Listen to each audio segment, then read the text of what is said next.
Okay, so probably one of the least favorable nights of my life so far, considering I'm only 17, just turned 17 not that long ago. Oh boy, it's gonna get a lot worse, isn't it? Um,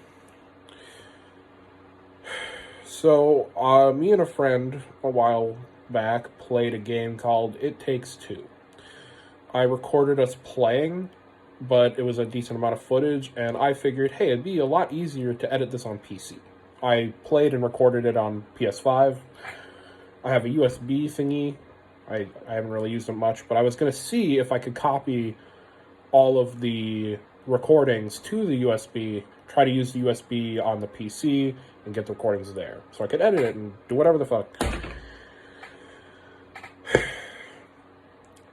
It worked at first, and then it started having issues. I looked a bunch of stuff up, and it just decided, hey, we're not going to let you copy stuff to the USB. Hey, we're not even going to let you edit the clips anymore because that was helping you copy it to the USB.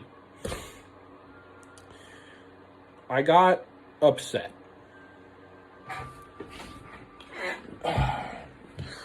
I took my headset and I tossed it off to the side.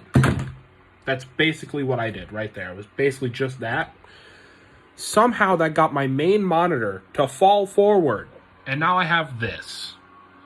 Because somehow me tossing my headset just the way I just showed you, maybe a little more force, but that somehow made this whole thing come falling down forward.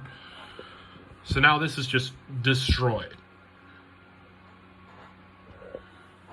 So that's fucking great. And that's my main monitor. I just got this one a couple weeks ago for my birthday. And this one has, better quality and shit. So, of course, it's the fucking good monitor. Not that I really noticed that much of a difference anyways, but, that fucking sucks. My whole week is ruined. Maybe even the next month. I looked it up. I was pretty confident there either wasn't a fix, or if there was, it wouldn't be worth my time.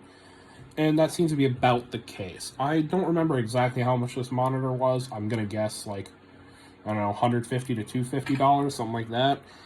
And apparently it would cost me probably close to that amount, if not that much, to fix it. So I'm at the point where it's like, hey, probably just better off buying a fucking new monitor. I don't know if I can get a fucking new monitor right now, I'll be honest. And this one I had for some fucking time. I don't know how long, at least a couple years. And on top of that, if I were to get a new one, it'd be a whole fucking issue. It'd be so annoying because I'd have to connect everything to the capture card, the PC, the OBS, and get all that shit sorted again, which I haven't done in, well, I guess I did with the new monitor. I already fucking forgot. And with that monitor, it's been a couple fucking years at least, so, I don't know. I mean, how AIDS would it be to try and play a fucking game? Alright, well, I can't even really fully see what I have selected. Fantastic. I can't even fully see what game I have selected. Well, I guess it shows, the picture of the game in the background. Alright. Cool. Yeah, I'm having a fun fucking time here. I can't flip the camera around once I start recording, so I don't really have a good way to prop it up. I'm loading into Call of Duty. We're just gonna load up a match. We're gonna see how much this sucks. It wouldn't really matter too terribly much for some games. Call of Duty's a bigger one where it'd matter because I wouldn't really be able to see ammo count or part of my fucking screen. So if there's an enemy on the left side of my screen, I ain't gonna fucking see him.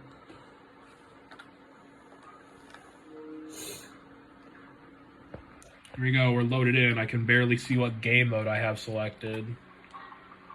I mean, it shows me right there in the middle, so that's good. Otherwise, that'd make my life a lot harder. I mean, I have Search and Destroy selected. That's probably not the best mode to fuck around with this in, but, hey, we're gonna fucking try it. My face probably says it. I did cry. I was quite upset.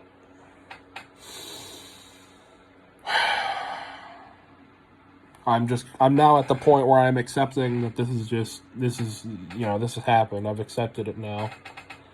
And we're gonna see how fucking terrible it is. We'll see. God. Like, I even tested it right after. Like, I'd have to, like, shove this thing a couple times, and it slowly scoots forward if I shove it a couple times. But all of that, and it's not even quite ready to fall off, right? I think I just clicked something back into place. Cool. But, like, I just gave it a good couple shoves. Okay, if I gave it, like, some really good shoves, yeah, that would do it. That would bring it off. Right? I did no such thing. I tossed my headset in anger. I tossed it. Oh God. Oh, God, hold on. Oh, Jesus Christ. The Call of Duty game chat's coming through the controller.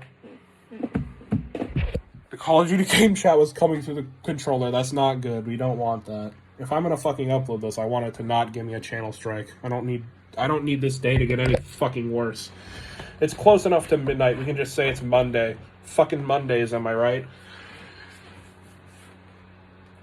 Yeah, and the worst part is I have to get up at 5:50 in the morning. It's 11:16. I try to get in bed at like 9, like almost 10 p.m. Couldn't fucking sleep, so I wanted to fuck with the fucking video clip shit, and then all this shit happened. Fantastic. So glad. This is loud as shit. Let me turn that down.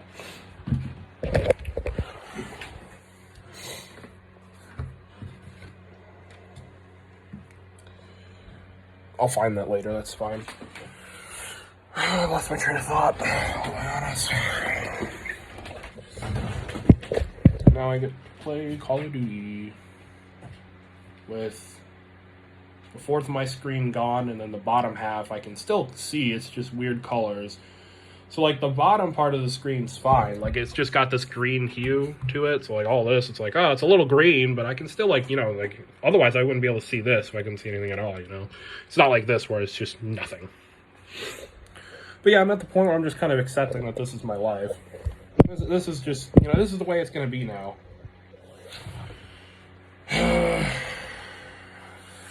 Fuck. Yeah, this sucks. Not gonna lie. It was just fucking stupid. It doesn't make any sense. I take my headset and I toss it to the side. I have 2 desks, by the way. I had just one. Again, for my birthday, I got a bunch of shit. I got a second monitor, a capture card. I got a second big-ass desk with shelves and shit on the side. But I have 2 desks. The monitor that fell is on the new desk. The old desk is where I tossed the headset. So, like, even if it were to shake the old desk a lot, it would probably not shake the new desk that much. How the fuck does that even happen, dude? I don't understand. Here, I'm about to be able to play now. It's not great. I mean, I guess, like, at least Call of Duty-wise, the worst part... Like, I can see my ammo count and stuff, so it's not that bad. Oh, shit. And if I were to, like, record, obviously the recording... Would the recording be fucked? I guess I wouldn't be able to tell unless I, like, tried to upload it to YouTube or something first. I mean, I don't even have my headset on. I've gotten a kill without dying.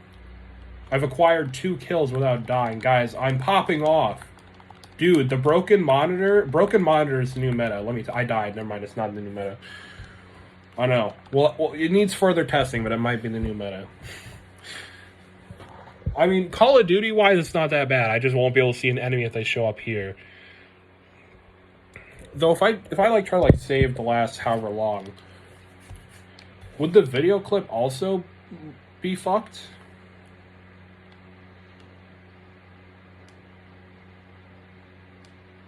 I really wouldn't be able to fucking tell, huh?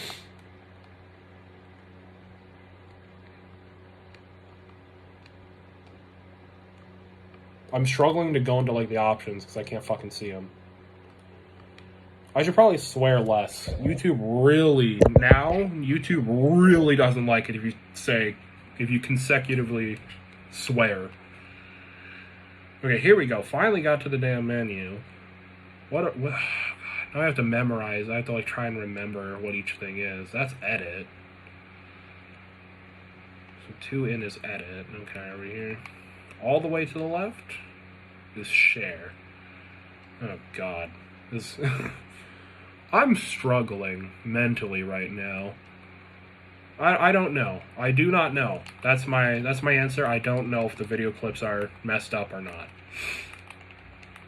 I mean, it makes sense if they were, but it also would make sense if they're not, because it's like, oh hey, your monitor's messed up. It probably can't record that now. But also it's like, well, it's the PlayStation that's being recorded. The PlayStation isn't messed up, the monitor is. So I don't know. I'd have to upload something to YouTube, and I don't feel like doing that right now. I guess I could, you know, fuck it. I'll just take that 30-second clip. I just kind of threw, whatever. I don't gotta listen to anybody right now, so it's fine. I'm gonna try to upload this. Oh my god, I can't see this menu at all. Holy hell. Okay. YouTube. I think that's YouTube, because it says it's linked. I think that's the only thing I have linked. I don't know. We'll just title it test. And then public, let's set that to unlisted, because I can actually see that. It's a 30-second clip, and I have a game open. We'll see if it's messed up or not. I guess I'll just continue to play for now, and I'll talk.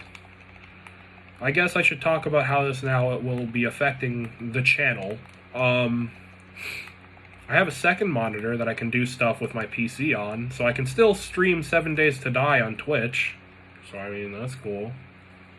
The plan was to continue to do that. It was just, the original plan was, hey, I'm going to continue to play on the main monitor, you know, but I can't really fucking do that now.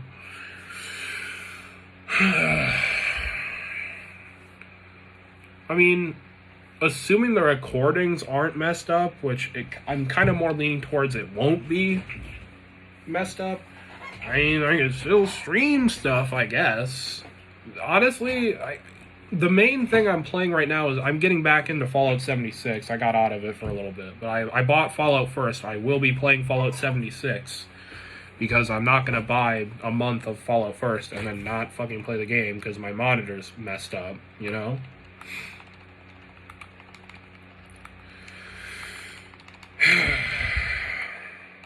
I'll probably stream it, assuming the screen won't be messed up, which the more I say, like, assuming it won't be messed up, the more I say that, the more I feel like it won't be messed up, because it just sounds, it makes less sense than it would be to me every time I keep saying it out loud. But yeah, assuming that, I will probably still, like, stream 76 a bit. I could try playing 7 Days to Die on the messed up monitor for the Twitch streams. And I am also recording that. I might make a video on that or something. I don't know. Hopefully, CapCut. Hopefully I'll still be able to use that. But to be fair, I could just make it smaller. Because I can, like, change the size of the window for that. And just have it on the good part of the monitor. Because it's just that big spot on the left side. And then it looks a little weird on the bottom. That's it. And I have a second monitor. I could move shit over to there and be fine. It's just a little more awkward with the way the desks are set up here. It'd be a little weird, but I can manage it.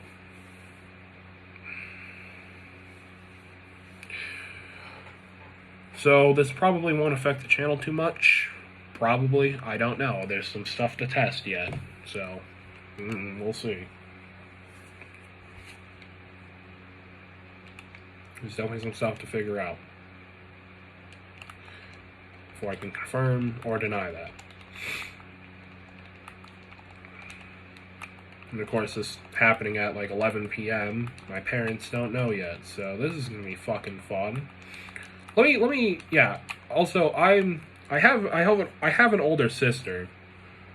She's older than me to the point where I don't really remember us living together. Because, you know, she's moved out. She went to fucking law school, got like an 8-year degree, and she's good at what she does and shit. She like a year or two ago, bought a house. She's doing good for herself. But, like,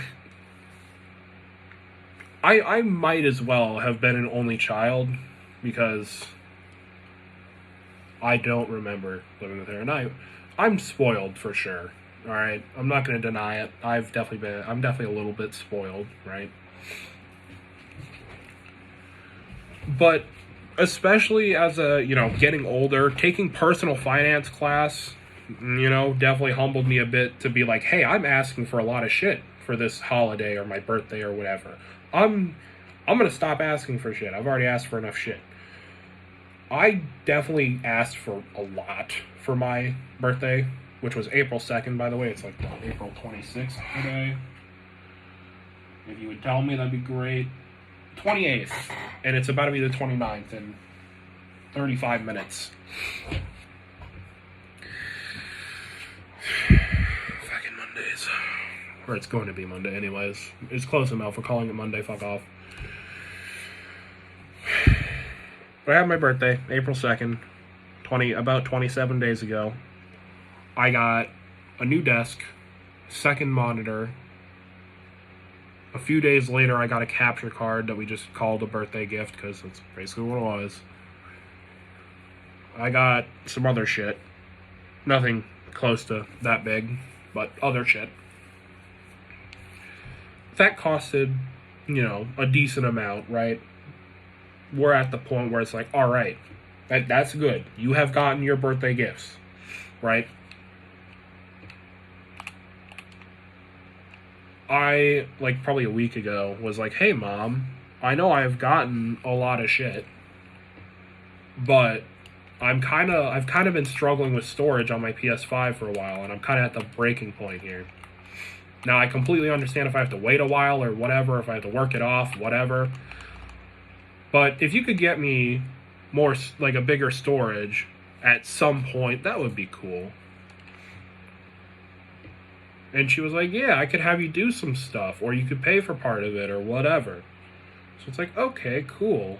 Let's start that process of me doing shit for you. Because for being 17 years old and living with my fucking parents, and some other factors, I don't do enough around this house. I'll be honest, I don't.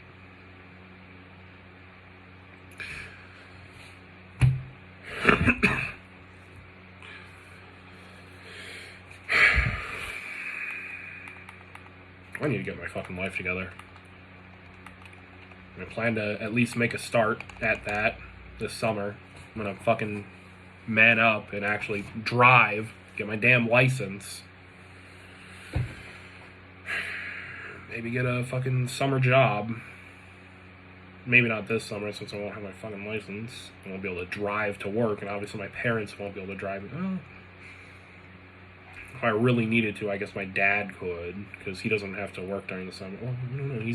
He's doing some new shit soon, so I don't know. Point being, they probably wouldn't be able to fucking drive me. I'm not going to expect them to or ask them to. I'm going to have to get my fucking life together and started properly here soon. Alright?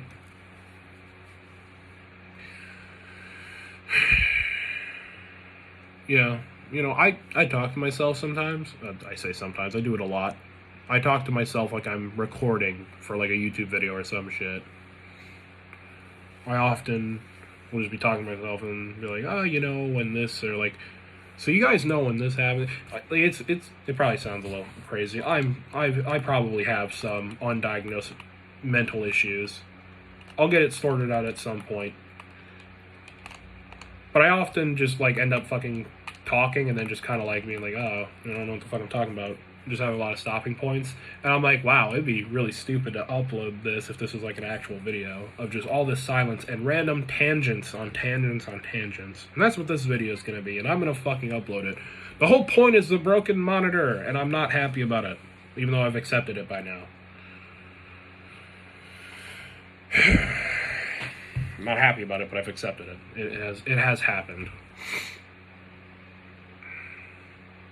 Also, YouTube manual reviewer, please, if I've sworn just a little too much, can you please not get me in trouble for it? Just give me a one-time pass, please. Thank you. And if it helps my case, Peyton would probably want me to have that right now, alright? I texted him about it. I mean, he's not doing great as of today, because, well, I'm not gonna, stuff happened today. He's doing, he'll be fine tomorrow. He just, He's fine. Don't worry about it. He's just having a bad day is all. But, he's having a bad day, so I didn't get much of a response. But I told him about this, so he cares. Just so you know, manual YouTuber, don't get me in trouble for this video if I swore a little too much or some shit. I think that's more for, like, demonetization purposes, though. I don't think I'll get in too much trouble for swearing too much. I guess they might delete the video, and I wouldn't want them to delete the video.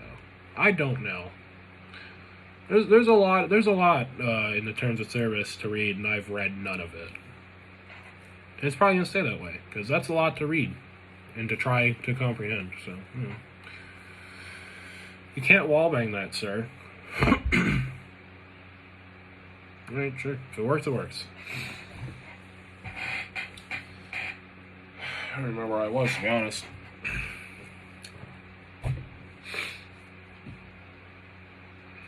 Let's see if that 30-second video clip uploaded. Let's see if it's messed up or not. It's uploaded. Well, would you look at that? We're good. Yeah, so this is what my screen looks like. And this, when I record, this is what it looks like. It looks good. Nice. Well, that's a plus. Alright, well, when it comes to streaming and recording and stuff, we'll be fine. I'll do it roughly as often, I guess. Which is kind of just whatever. Also, just so you guys are aware, do not ask me when I'm going to stream. It's a pet peeve of mine. I'm going to stream when I'm going to stream. I got 2 things for you if you want to try and predict when I'm going to stream. I have a Discord, and I believe I have a permanent link in my YouTube bio, I think. It should be around there somewhere.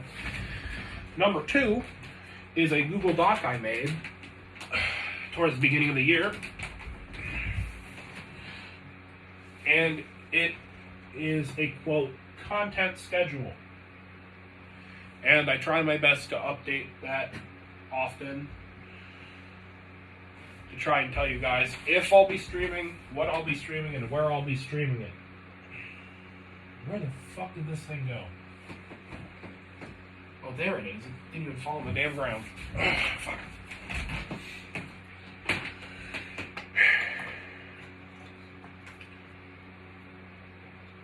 But I feel like I've made it clear that I don't have a schedule for streaming. If you're wondering why, it's because I suck at keeping my word. Considering I live with my parents, they're going to want me to do shit. They're going to need me to do shit. And if I'm like, hey, I'm going to put in the schedule to stream this day, and then all of a sudden, when that day comes, my parents are like, hey, we need you to do stuff today. Well, shit. And also, sometimes I just forget. I have a bad memory. Speaking of bad memory, I think I remember where I was. Because I said parents. Yeah. So point being, I already asked for a lot of stuff that amounted to a good amount of money for my birthday and like soon after my birthday, right? I would not be able to guilt-free ask them to fix or get me a new monitor. Not until like fucking Christmas, alright? I have money. It's just money. I've never worked an actual job a day in my life. I aim to change that soon, either this summer or next summer. Depends on how stuff goes. We'll see.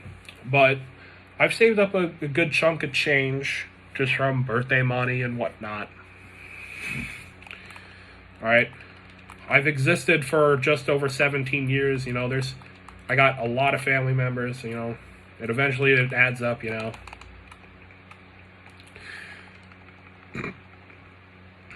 So I could, for a couple $100, I could probably buy a new monitor myself. And I think that would be fair, considering the amount of money that has been spent on me as of recent. I think that would be a completely fair course of action for this. I do not expect my parents or anyone else to cover this, okay? I'm responsible. It doesn't make sense to me how it fell. All right, but I raged. I tossed the headset over there. The monitor all the way over here fell somehow. All right, it's on me. Now I think about it, my mom might have gotten a warranty with this thing, and if it's shit, and if it's like fucking stand as shit and cause it to break, that would probably fall under warranty. I guess I'll fucking ask sometime tomorrow. Because if that is the case, it might get fucking replaced for free or cheap. And in that case, we'll be big chilling. We'll be big chillin'. Things will be very good. Very bueno. I feel like this would have done better as like a YouTube live stream. I probably should have done this as like a YouTube live stream. I could premiere it. Wouldn't be the same. Wouldn't be the same. Because the whole point of like live streaming right now would be like, oh, hey, I get to actually respond to people who are fucking here. Listen to me babble the fuck on. Why would anyone watch that? Maybe it's a good thing I'm not streaming this.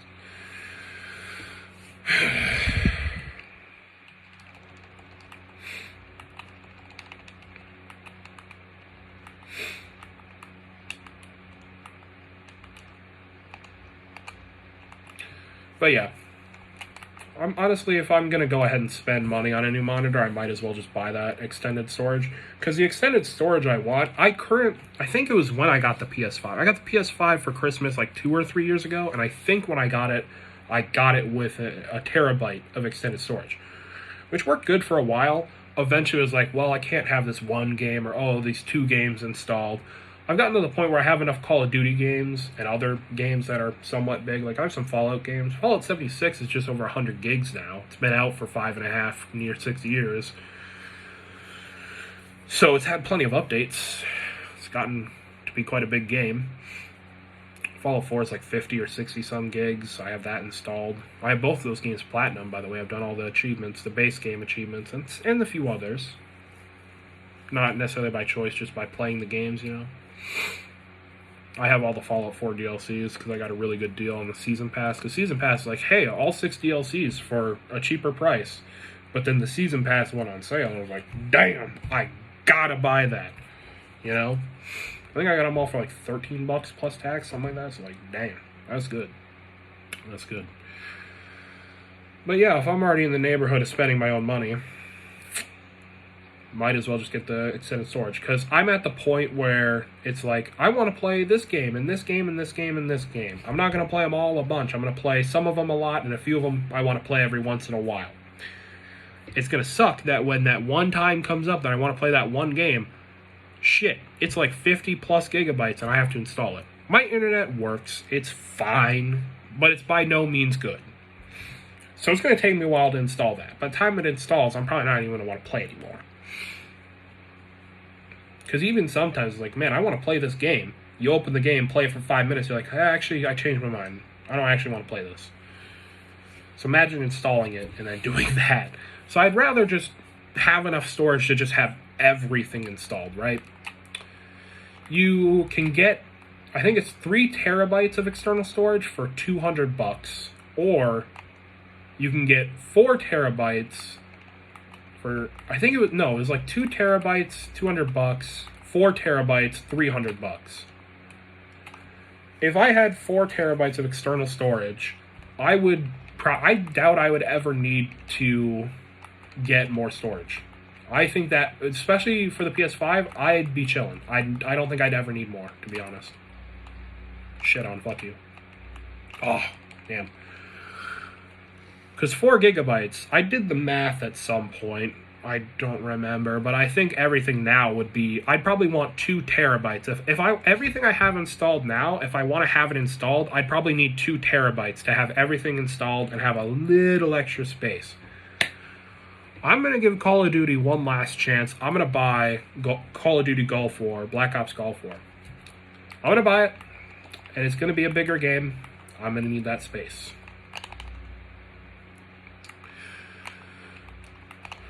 COD's been on a streak of just not being great. MW19, which I'm playing right now, I'm not showing you guys because I need to actually fucking both hands on this, and I'd have to grab the phone and flip it around, and I just can't do that. and play. And the whole point of this is to watch me talk, or to listen to me talk. So, throw this shit on in the background. I know we're just hit 30 minutes on this shit, but throw it in the background if you want. It's probably the best idea. I don't know, unless you like seeing me shirtless. Yeah, look how big and strong I am. I'm weak as shit. I got like a little something going on here. That's about it. I could probably, I mean, I'm built to the point where like, I could be strong. I just have to consistently work out. And if there was a fucking gym in my town, I could just walk down or take a little bike ride down the street and go to the gym. 100% I would. But I'd probably have to drive pretty far to go to a gym. And I don't have I have my temps. I can't drive alone. I'm not going to make my mom or dad fucking tag along with me. I don't think they're really looking to work out all that much.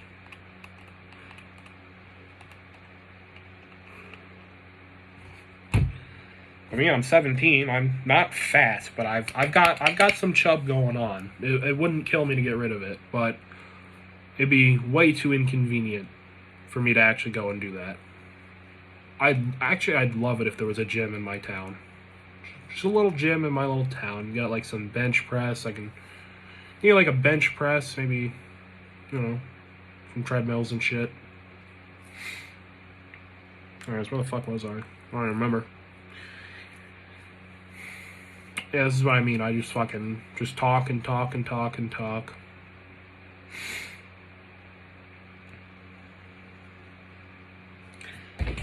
I mean, again, we're going into Monday here. Okay, I gotta bring these down. I have these episodes on my PC and it's more comfortable to have them up. A player on your block list has joined the game. Would you like to exit the lobby? Yes, because people I have blocked on this game most likely have cheats. So I didn't really block many people on this game, unless they're just annoying as shit. Or, if they were cheating. And I don't want to play no cheating right now. It's 11:40 p.m. I have to get up at 5:50 for school. So yay, I'm not getting sleep tonight. It's honestly nothing new. I make poor decisions when it comes to if I'm going to play video games or get sleep. To be fair, I got in bed at a decent time. I probably would have gotten like roughly 8 hours of sleep, and that's pretty good. I think the recommended now is like 9 hours, but I'll take 8 hours of sleep. That works. It's not that bad, right?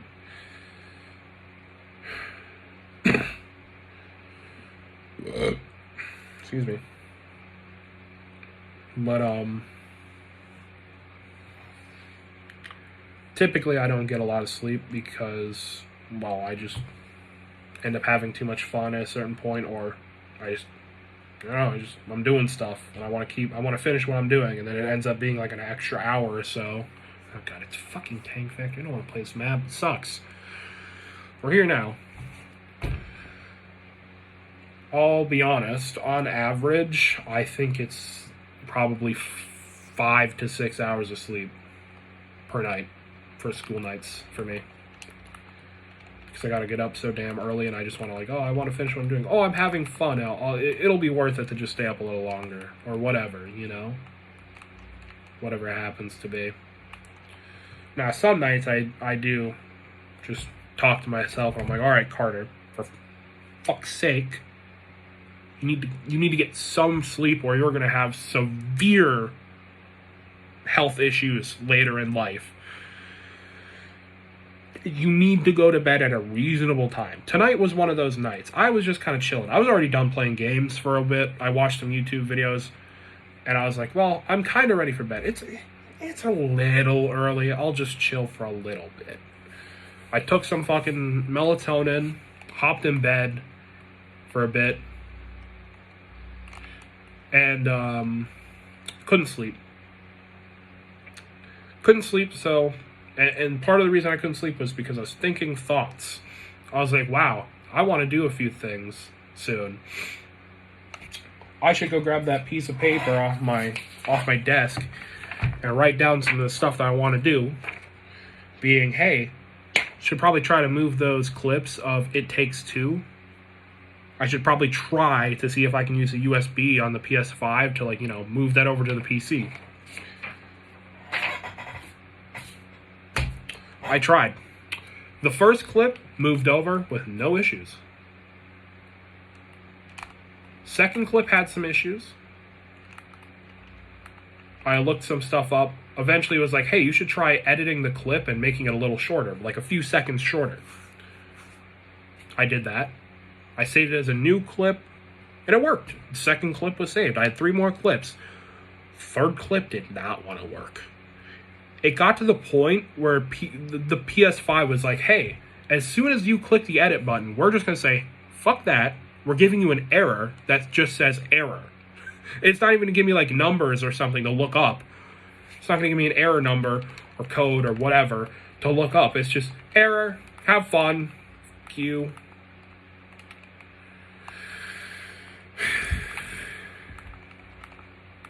So, you know, that was fun. And it also did the same thing if I tried to copy it to USB.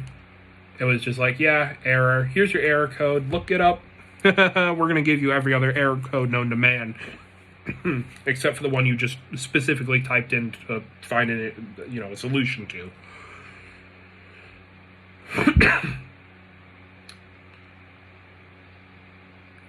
So, and I've already told you the story of I got upset. I took my headset off. I tossed it over there, which somehow brought the whole monitor down.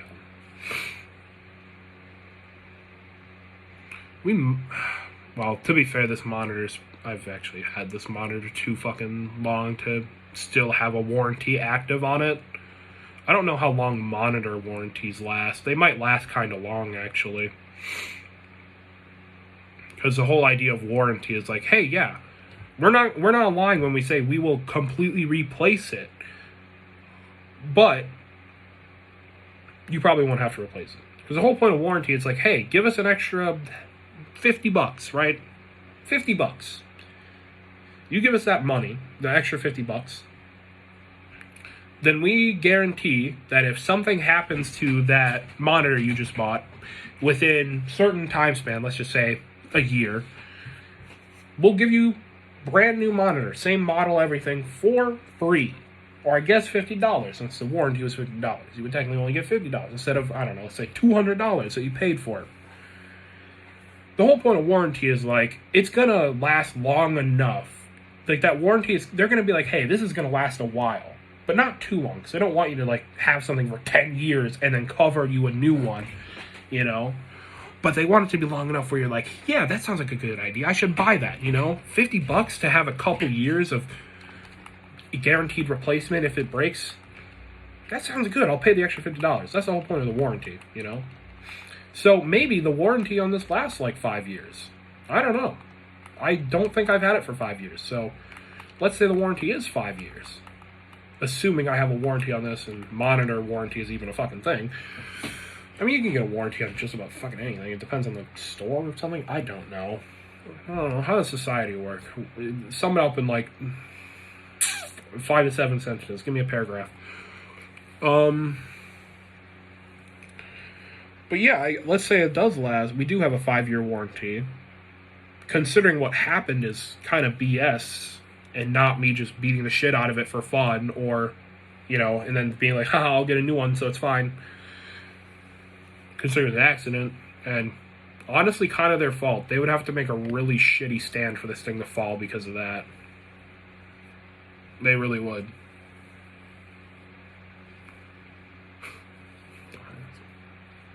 Does work, okay.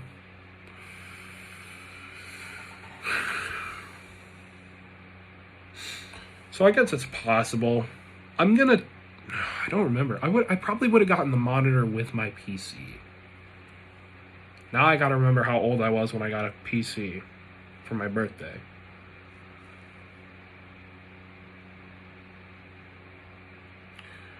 I got it to play Rust.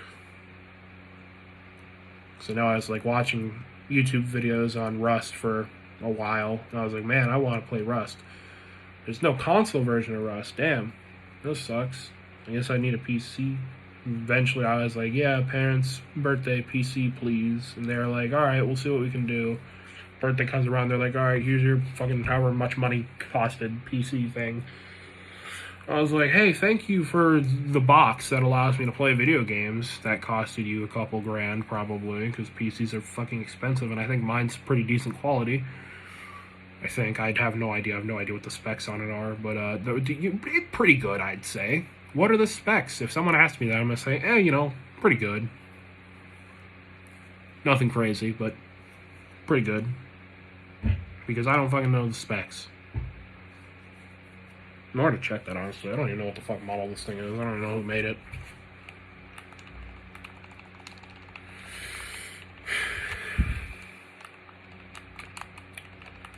I want to say I was like 13 when I got it, so that'd be like 4 years ago. I don't know, 4 or 5 years ago. I was 12 or 13 when I got it, I think. Could have been a little later. I don't know. I don't quite remember. My memory is not great. I got hospitalized for like a month or two. I still don't know if it was 1 month or 2 months. And I don't remember barely any of it. Though I do remember I had my 12th birthday in the hospital. And at shift change, all the doctors and shit, nurses and shit came in and said, hey, happy birthday, man. That was cool. If that was my 12th birthday, I could not have gotten the PC at 12. I would not have gotten it before. So I think it was my 13th birthday when I got the PC. I don't think it would be as late as 14 years old. I think it was definitely 13th birthday. I just had my 17th birthday like 3-4 weeks ago. Beginning of April 2nd. It's April 28th going into 29th. So happy Monday, fucking Mondays. So I guess, hypothetically, if I had a 5-year warranty on this monitor, I gave them decent enough evidence that it was kinda on their product for failing me. Technically, it'd only be 4 years in, and I'd be being chewed. I'd get a new monitor for technically free, but also technically however much we paid for the warranty, like $50 or whatever the fuck price may be. What are you doing, dumbass? But, that'd be best case scenario. Worst case scenario, I wait till like fucking Christmas to get a new monitor. I don't think that'd be worth my time. I think honestly I'd rather take $300, like $200 to $300 out of my pocket to get basically the same quality monitor.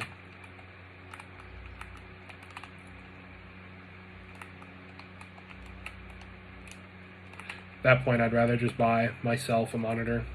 Just bite the bullet on it, spend some of my own money.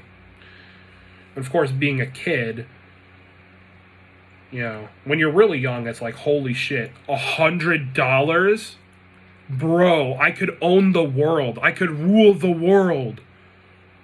At like, once you're like a teenager, like 16, 17, 18, you're like, damn, $1,000, dude? Awesome. I could do some fun stuff with that. I could buy me some video games. I could go out to the movies with friends or whatever the fuck teenagers do. I'm a teenager and I don't know what the fuck teenagers do, man. I don't know. I play video games. That's what I do. I play video games. I listen to music. Me and my dad both have an ATV, and we have a cabin that we ride them at sometimes. That's what I do usually. That's what I do. I like to make subpar quality YouTube videos sometimes. I've made a few videos I'm proud of. In fact, I even made a playlist for it. And I have some footage of me and 2 friends playing Call of the Wild, the Hunter Call of the Wild. And I wanted a little more footage. I may or may not get it by the time I do it, but I wanted to make a banger video. The one I'll be the most proud of yet, And just make a video that just feels like a high quality professional YouTuber, full-time YouTuber type video, Give it the works. Like I want to learn shit. I want to learn how to use CapCut to its fuller abilities. Not fullest, fuller abilities.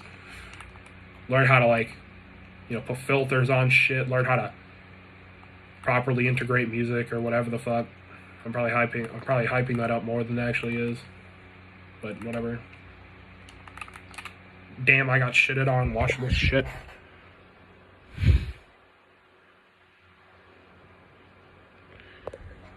Can't even lie, I just got shit on. Anyways.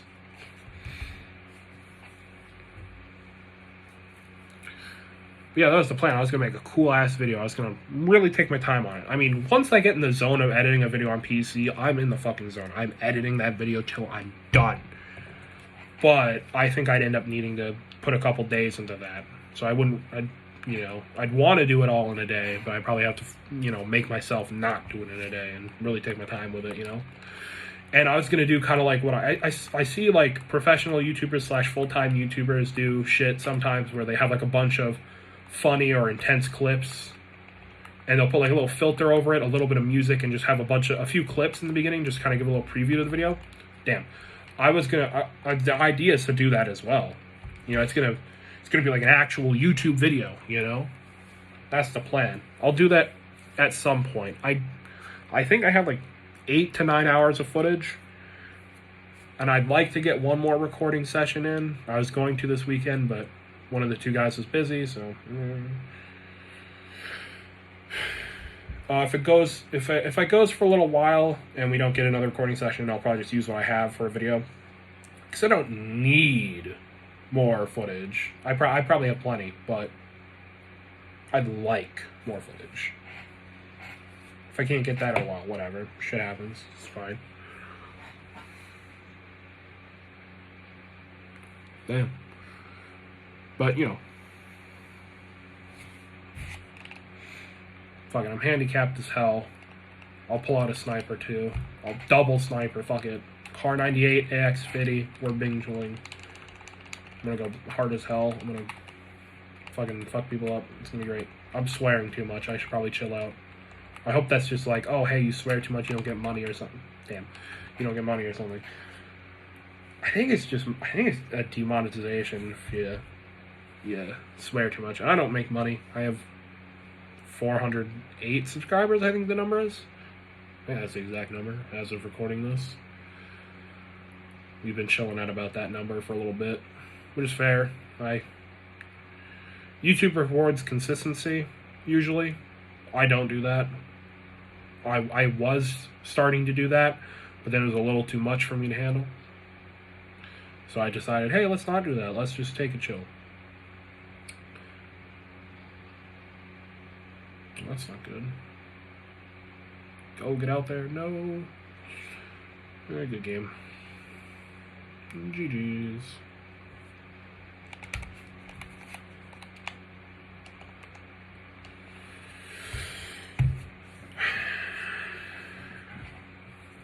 I don't even know what I was saying. I'm gonna keep forgetting what I'm saying. Good game.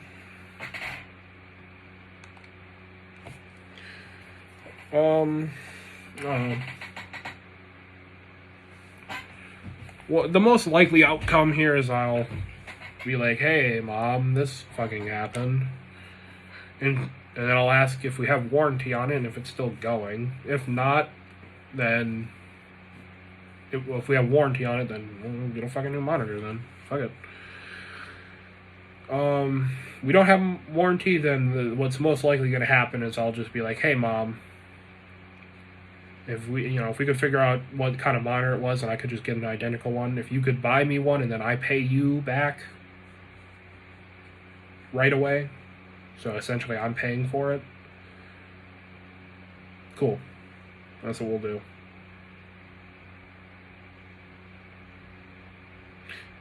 I only have a debit card. I have some cash and I have some money on a debit card.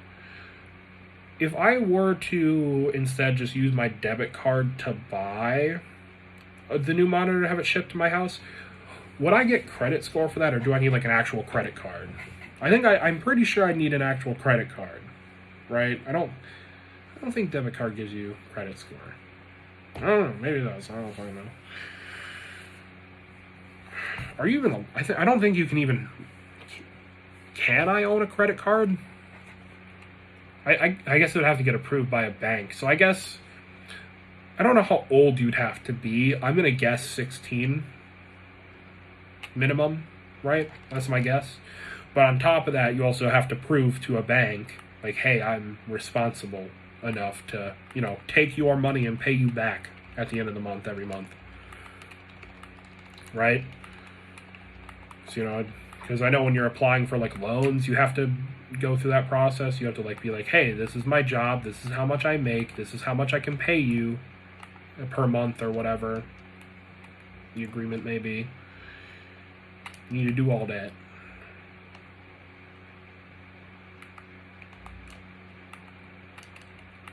To get, like, a loan. So I assume applying for a credit card would be pretty much the same deal. Of course, better credit score equals better, equals better chance of getting loans and whatnot. And it also I think it also makes, like, your monthly payments cheaper or some shit. It, like, makes it a little cheaper or something. I don't know. Because they trust you more or whatever. So anyways, he started blasting. High ground, yeah, fuck your shotgun, dumbass. Good shit, Turbo.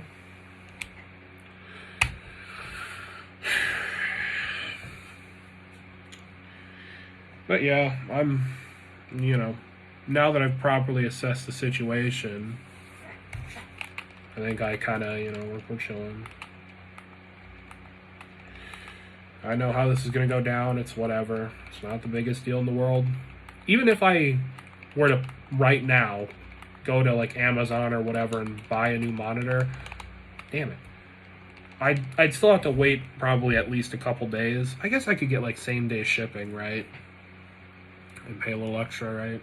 But if I didn't do that, I'd probably still have to wait, like, a couple days to get it or whatever. Oh, well.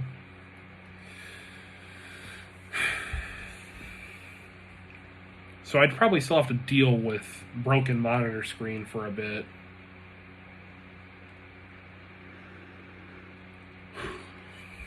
So,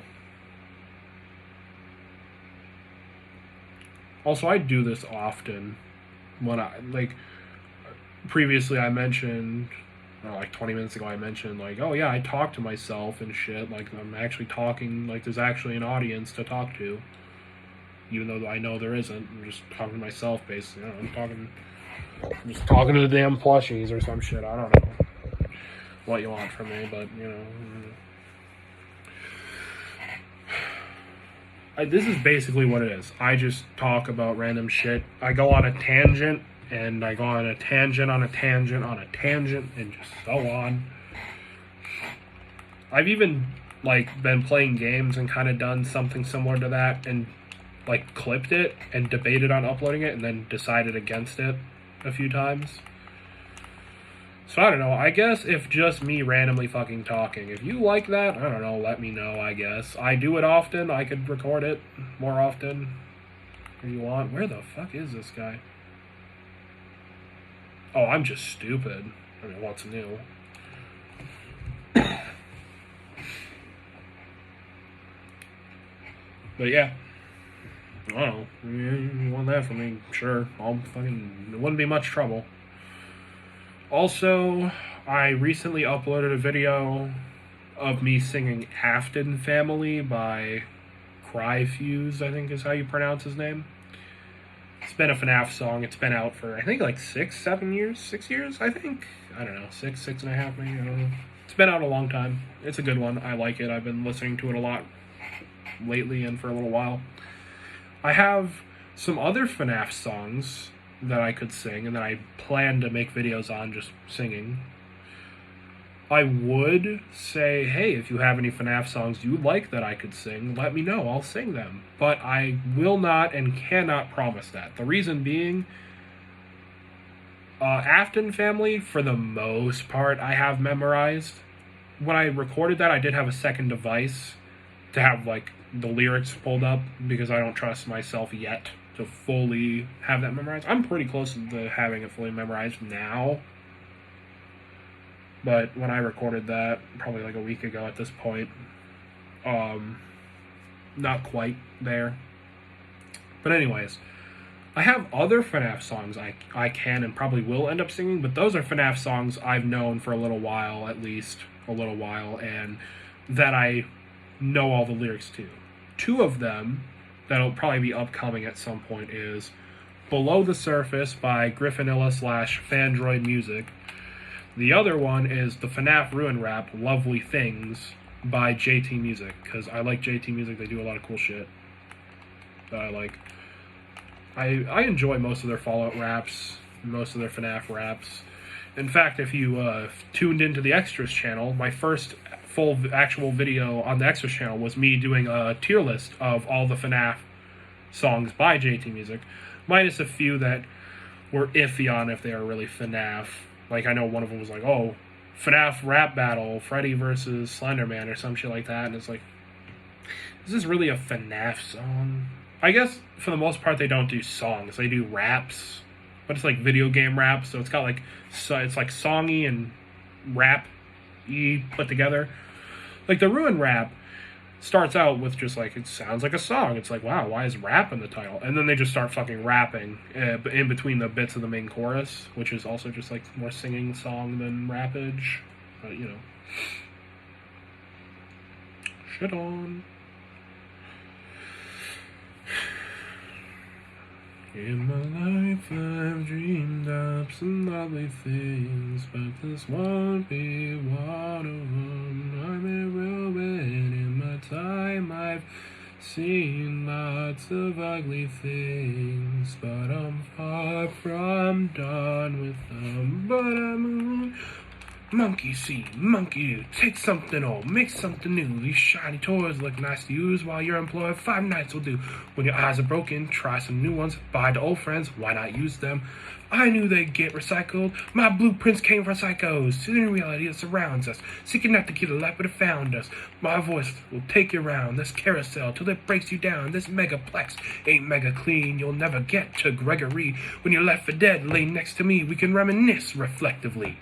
In my life I dreamed up some lovely things, but this won't be one of them. I'm a ruin. In my time I've seen lots of ugly things, but I'm far from done with them.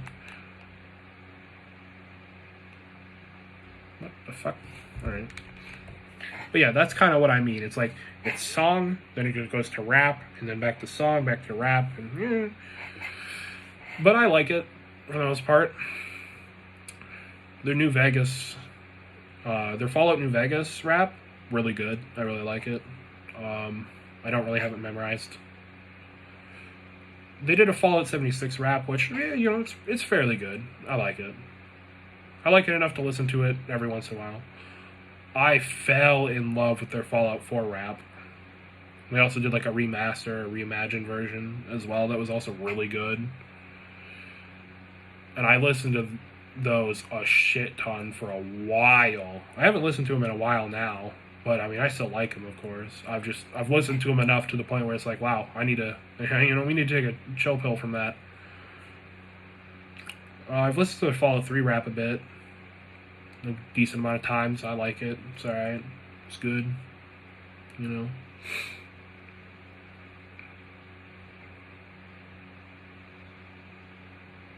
I don't know if they've done any other Fallout raps. I could be wrong in saying that they haven't, but I don't know. I haven't seen any other. They've done plenty of FNAF songs. They did one for FNAF 1, 2, 3, and 4. They're all pretty good. Enjoy your 5 long nights. Kick back and grab a slice. If you get hurt on the job, we will not cover your loss. Make it to 6 and you'll be fine.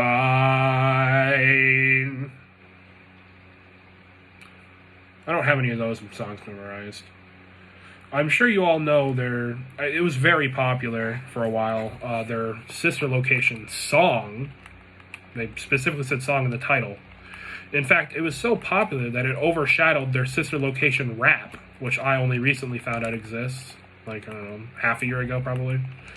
I've known it exists for a while now. It just took me a while to figure out it exists. But they also did a rap, and the rap is really good. I like it.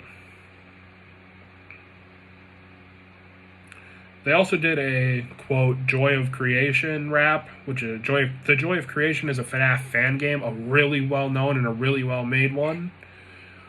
It's pretty short and sweet. It's got a good story, though. It's pretty cool. If you have a computer and you have Game Jolt, which you can download Game Jolt for free, then, you know, find the joy of creation and play it. It's definitely a harder FNAF fan game, but it's a good one. Juniors is also a good FNAF fan game. Apparently there's going to be even more content on it at some point. I've seen on the Game Jolt page for it, there's going to be more. And it's actually really unique for a FNAF fan game. It's really unique. I recommend watching Astral Spiff on YouTube play it. That's where I first learned about it. And I ended up doing a playthrough. I streamed a playthrough of it. I did not make a video on it. I do not have the footage anymore. If I recorded it, I don't even remember if I did. But yeah, you know, that's some stuff you can check out if you want. You know, all this stuff I've mentioned, like content schedule, Discord, Astral Spiff, Juniors, the FNAF fan games and stuff, probably wouldn't kill me to like link it in the description, but I do not trust myself to remember everything. And I don't feel like going back through what is now an hour worth of footage to try and figure out everything I mentioned. Some of the bigger things I could probably figure out or remember and put down there, like content schedule, Discord. I think I have my Discord as like an official link, so I think it's just in the description. If you like go to the description of any of my videos or streams or whatever, I think you'll find the Discord there. I think. I'm not sure. Pretty sure that's how it works. Not 100% on that though. First kill I've gotten in a fucking minute, and I'm second kill in total. Bloody fantastic.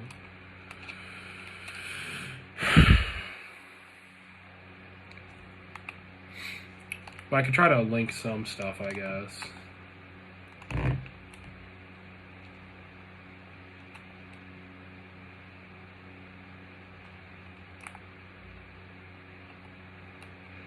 Oh yeah, JT did a FNAF World song. It's pretty good. I like it. I'll be your friend right to the end. Join the party.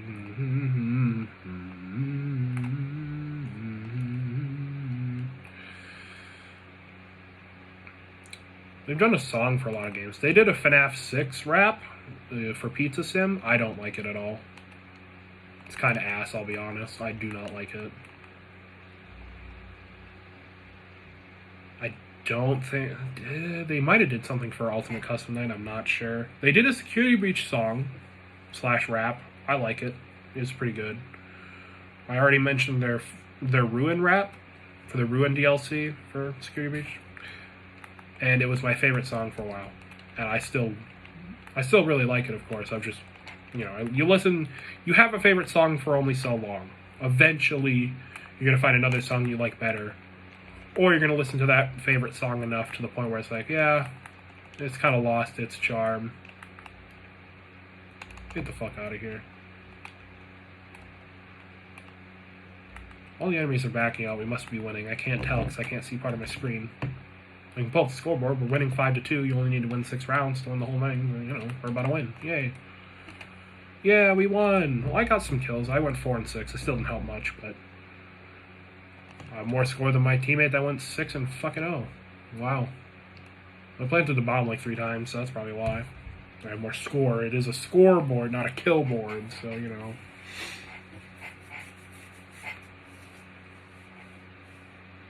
God, that was funny. Back with Warzone 1 and Rebirth Island, me and Peyton would run duo Rebirth Island, Resurgence, whatever the fuck. Have a lot of fun, of course. Peyton would be like, have like 20 kills without dying. We'd win the match too, and he'd be like, I don't know, final kill and shit. I would have like 3 kills, had to get respawned like 5 fucking times. And I would still be above him on the fucking scoreboard every time. I don't know how or why.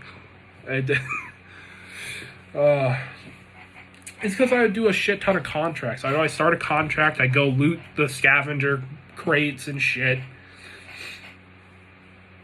Peyton would be over here slaying the whole lobby. Bro's dropping a world record kill game or some shit. And I'm over here just like... Great. Great. That's like 50 million fucking score.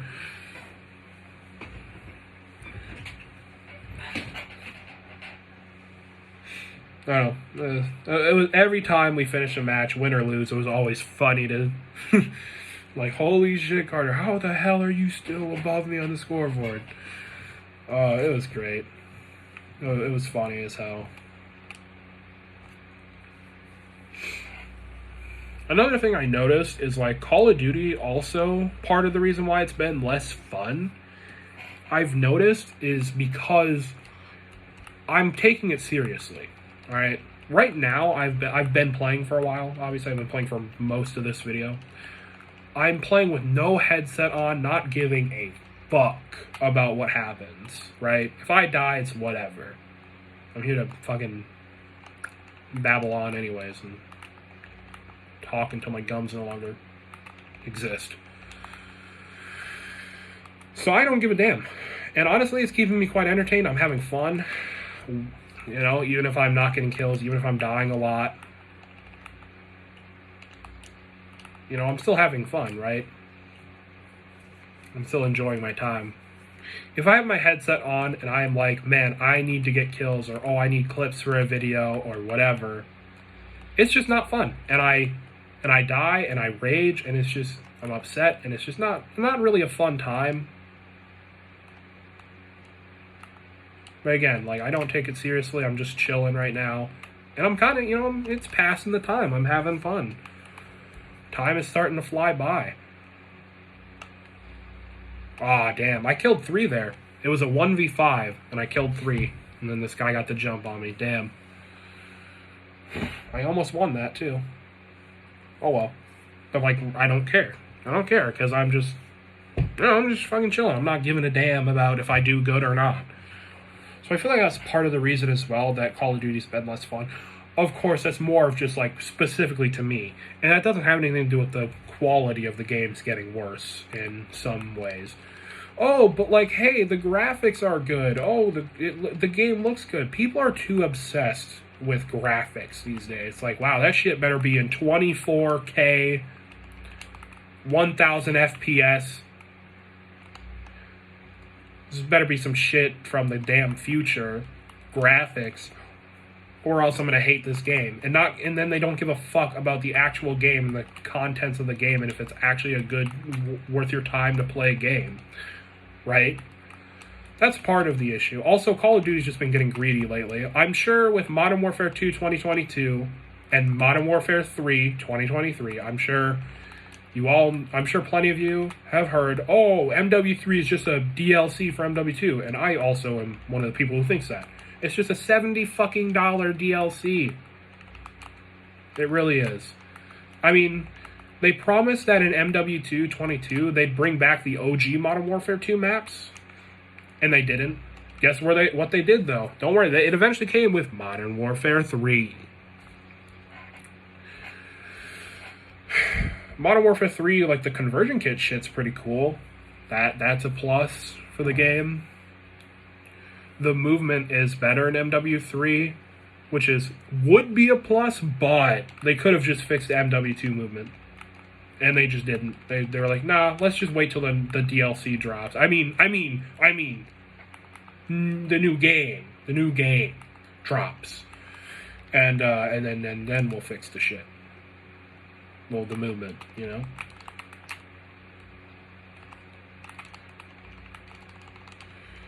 That was basically their thought process. They just don't care. Me personally, I have 2 games in mind that I'd like to make a reality. I don't know if they'll ever happen. That's not the one I want anyways. The first one that would happen, it might actually happen at some point. I have a second game in mind that I'd love to have and be extremely high quality, just really good overall. But I doubt that'll happen. It might, but probably won't. Me and Peyton have had a lot of inside jokes over the years. And as of somewhat lately, we've been thinking like, oh yeah, it'd be so cool if once we, you know, Peyton's like, hey, I'm going to hit 18. I'm going to leave the house, get an apartment and shit. I'm going to start working and job and do shit. It'd be cool if we, like, moved in together and, you know, you brought your PC and, you know, we made a video game together. Oh, that'd be cool. We could put all of our jokes in it. Because I know one time, a really long time ago, MW19 was still the current COD when this happened. I called in a care package, which you only need to get 4 kills without dying to get a care package in this game. Keep in mind, this was back when I was still fairly new to actually playing Call of Duty multiplayer, because before that, the only COD I really actually played was BO3, Black Ops 3, and I only played it for the zombies. And I got MW19 thinking it would have zombies, and I was still pretty inexperienced. Now, 4 kill streak, I'm like, damn, I'm doing pretty good right now, you know? Calling that care package, give me something decent or good. Maybe the RNG gods will be on my side, I'll get something really cool. There's a kill streak called the Gunship. It's based off of a real-life aircraft. I don't know, I guess aircraft is a term you could use for it. And it basically shoots big-ass missiles. It's called an AC-130. And the Gunship / AC-130, you call that shit on your little tablet, and boom, here you are controlling this shit. You're dropping missiles down on the map, and you're fucking people up, and they can't touch the gunship. You're chilling. They cannot even destroy it. Once they have to suffer until your fuel's gone on that thing, you know? It's awesome. It's a 12 kill streak, though. It's really good, but of course it's going to be a high kill streak. 12 kills without dying. It's going to take you, especially for someone who's new to the game, right? I call in the care package. Fun fact, teammates and enemies can steal the care package. When you collect it, it takes like a second to collect it. When enemies or teammates try to steal it, it takes, I don't know, like 5 to 10 seconds. It takes like 5 seconds to pick it up. It takes longer. A decent bit longer is the point. I called it in. I died to an enemy. And the enemy saw the care package. They were going to go for it. And I said something along the lines of, if it's a gunship, I'm done. Or like, I'm going to back out or whatever. I heard enemy gunship, and I was already out of the match. Because the full voice line was, enemy gunship in your AO. AO being like area of operations or whatever. Basically, the enemies have a fucking gunship. You know where they got it from? My fucking crate. I didn't even let that voice line finish. I already backed this out. And ever since, it's been a joke between us. So, specifically for me and Peyton's game, we would basically have a gunship in it as like a kill streak or whatever, right? And instead of calling it a gunship or an AC-130 or something, the plan is to call it Carter's Lost Care Package as an inside joke, which would be funny. Because me and Peyton want to make a game that's kind of like Call of Duty. Like, you know, it's a first-person shooter, and you have, like, team deathmatch, search and destroy, all this cool stuff.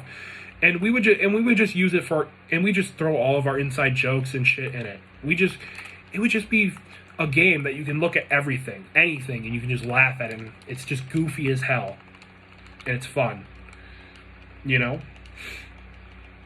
We'd put some effort into it, you know? We'd be passionate about it and put some effort into it. But it'd just be like a cool little fun little game to have, you know? We'd sell it for, I don't know, $5-10 on Steam. You know, get a little bit of cash for our time and effort and all that. We update it when it needs it and stuff. It'd be, you know, and we just put a bunch of our jokes in it. We just have our own funny names for things. Probably not everything, but definitely some things. A dream game that I want to make. I'm not going to go too into detail, because if I do end up having an opportunity to make an actual fucking game, especially somewhere near or to the quality I want it to be, I don't want anyone on the internet to have access to my idea and steal it from me. Because it's that good of an idea, I think. I have a name for it. I'm not going to say it. I mean, that's such a small chance that I'd give you guys all the details, someone would see it and steal it, right? There's such a small chance, because this video is going to get like 15, 20 views at the most, right? But still, just to be safe, I'm not going to go too into detail. But I've mentioned it a few times on the channel. I have on Google Docs, I've been writing some stories for a while, just for fun. Because I kind of, you know, when I don't know how many fucking years ago, I was a fan of Undertale, still am. I don't know why I said was, but, you know, back when I was first, you know, getting into Undertale and all the different AUs people were coming up with, you know, the alternate universes and shit, I was like, man, this shit's cool. I ended up in my head, I just self-inserted myself into a certain AU and was like, hey, I'm gonna solve your guys' problems. I'm gonna, you guys have some issues going on. I'm gonna fucking solve it. Yay! You know, I'm sure we've all been there or something similar to that, right? So, But then I was like, hey, how about I have magical powers and I can go between worlds and maybe like I can, you know, protect the alternate universes and stuff. That'd be kind of cool. Eventually I have all this stuff in my head. And eventually I'm like, you know what? It'd be cool if I wrote that down and got my ideas out. Because like the way I do it is I'd like go on like the swing in my backyard. I'd plug in my earbuds, listen to some music, and that would kind of help me imagine shit better. But there was plenty of times where I had to like take a fucking minute and try and remember where I was at and stuff. So, writing it down seemed like a good idea to help me with that. And it's taken some time, and I'm still in the process of doing it, but I've been writing those stories, right? So this game would kind of implement some of the stuff for the stories. There's a certain plot point that doesn't really get explained. That kind of just happens. It's kind of like if you had like a animated series on YouTube or something, or a streaming service, and it's like, it just happens off screen, kind of a thing, you know? And I want to bring some more light into it. I want to make it a thing. So my game idea would have like a campaign, and the campaign would be of solving that issue. Because like, hey, there's some bad guys doing some bad stuff. Next thing you know, next time they're brought up, it's like, hey, they're already like dealt with, you know? So how about the campaign of the game be self-insert Carter dealing with bad guys, with those bad guys, you know?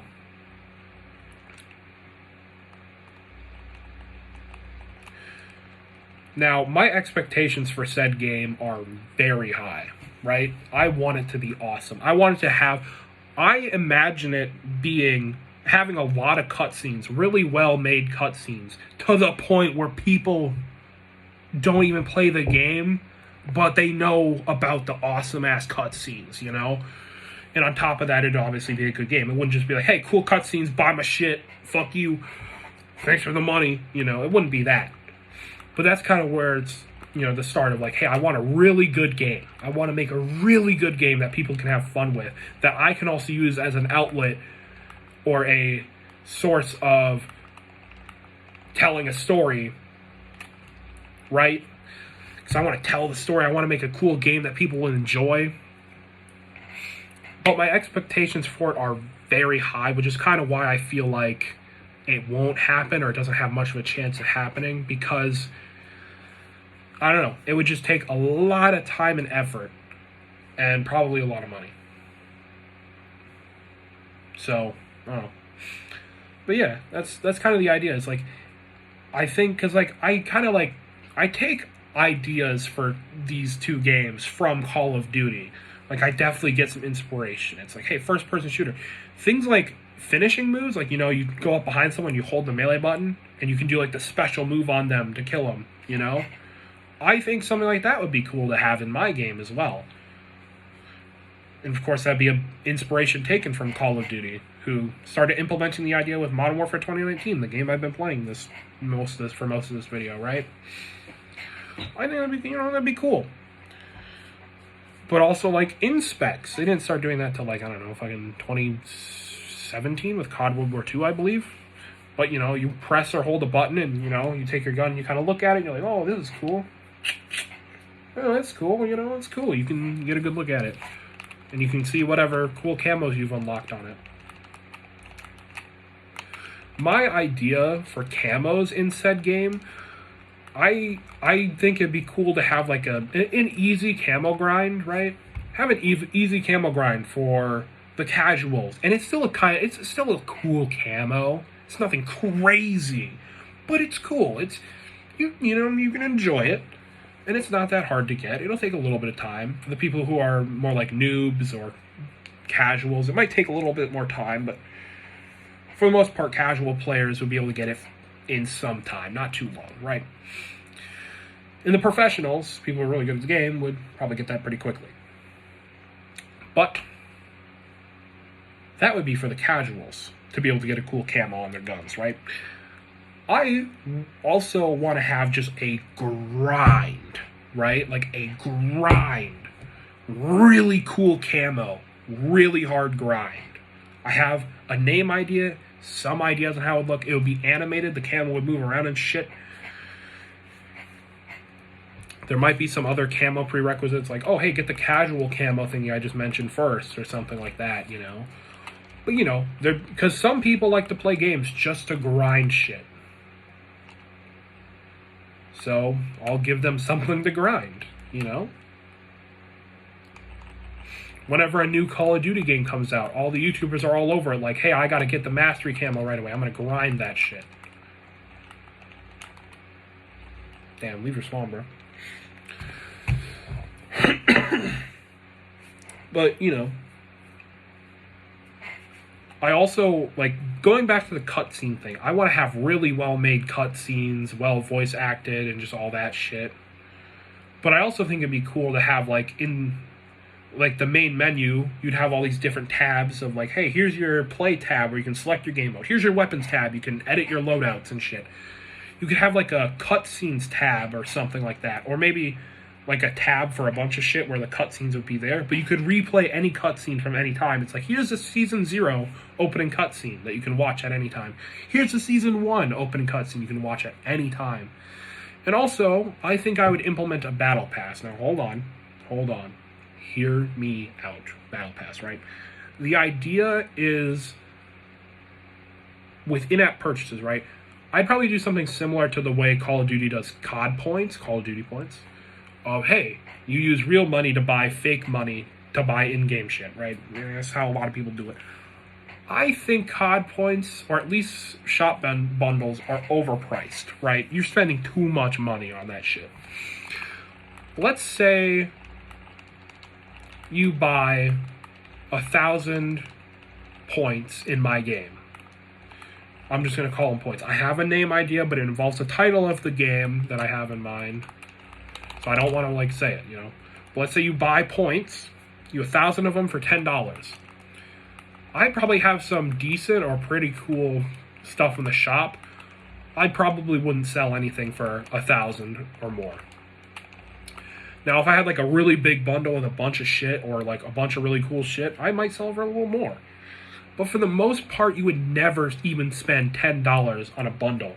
And when you buy those bundles, you would get some pretty cool shit. It wouldn't be all this mediocre shit. It wouldn't be like Call of Duty where it's like, hey, this blueprint costs 2,000 COD points, aka about $20, and all you're getting is like the one weapon blueprint you want.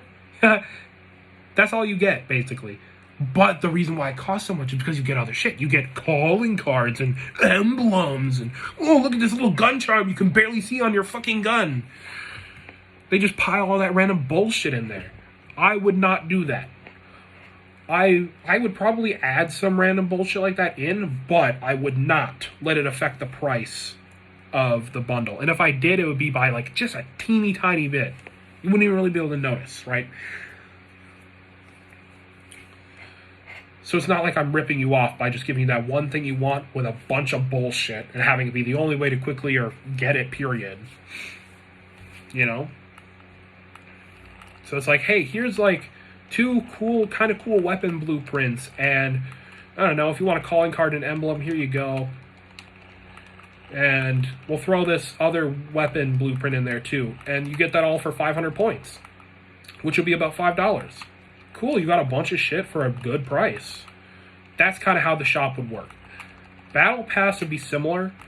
It it wouldn't just be like Call of Duty where it's like, hey, you get a free tier every once in a fucking blue moon.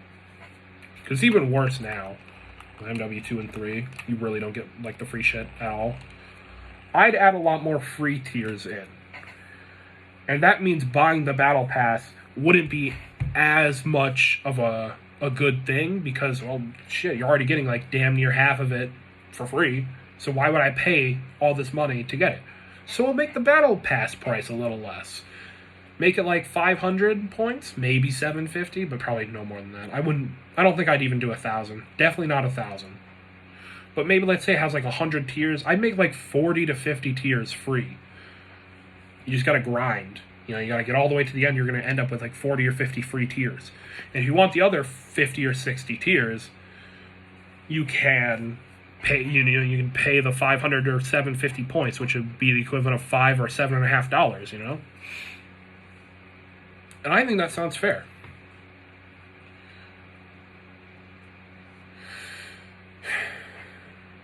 And also, I know Call of Duty has had a lot of broken guns over the years. Like, let's talk about MW19. There was the AS Val, which had a semi-auto 10-round mag. They messed up the numbers with because it increased your bullet penetration. You could shoot through walls a little more effectively. They messed it up, though. For a good little bit, you were able to shoot through an entire fucking map. Entire map. Didn't matter what you're shooting. You shot through the entire fucking thing. You went to hardcore mode, you would one-tap people through the map. People thought you were cheating. Like, cheating! But you weren't. It was just a glitch. Now, they've had a lot of other broken guns. And just simply a gun that works the way it's supposed to. It's just really... It just needs to be toned the fuck down. I think it'd be cool if, you know, it's bound to happen. We mess up. We put a gun or a weapon in the game that's too OP, right? We'll fix it. We'll fix it as soon as we can, right? Assuming it's just me or maybe just me and Peyton working on this game, it's going to take some time, right? And we're not going to shut the fucking game down unless it's destroying the fucking game. Then we might have to for a little bit. But we'd fix it as soon as we can. As soon as we reasonably can, we will fix it. But I think it'd be cool to have a completely separate game mode where you have everything in the game unlocked, maybe minus the camos. I don't know. Maybe we give it to them to give them an incentive to actually grind it in the actual game. But to have a mode where we just let everyone have full access to all the OP weapons and perks that were accidentally made too OP, that were put into the game, and just have a mode of everybody who has a bunch of broken weapons and shit. All the broken versions, all the really OP versions. I think that'd be kind of cool. I think that'd be really cool. And quite fun to play. Because I know when all these glitches happen in Call of Duty and whatnot, like all the YouTubers are like, holy shit, we gotta quickly, you know, go make these videos. And they're laughing, they're having a fucking great time. It's awesome. You know, they're having fun with the game. But then it eventually goes away soon after, because the bug's only in the game for a couple days, couple hours, couple weeks, a week or something, you know. It eventually goes away, and you can no longer have fun, you can no longer make videos on that. But imagine a mode where everyone has all the broken stuff, and you can go back to having that fun and making those, you know, unique videos and shit. It's cool. I think that'd be a cool idea to have as well. Now, of course, I'm currently really mostly only talking about the multiplayer mode. I touched on the campaign idea of like, hey, story stuff, bad guys in it that don't get explained much. Let's make campaign about bad guys getting dealt with. I want to talk about the campaign a little more. With my stories, one of the main characters, the main character is AUP Carter, or Alternate Universe Protector Carter is his full official title, right? That's basically self-insert me I was talking about earlier. Well, there's technically two of those. Because there's TC, CC, and AUPC. I'm not going to explain those for reasons. But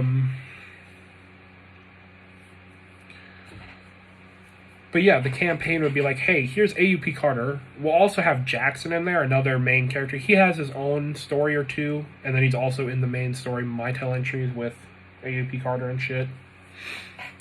But, you know, it'd be like, hey, you know, AUP Carter and his friends and shit, we're all gonna go at this problem together.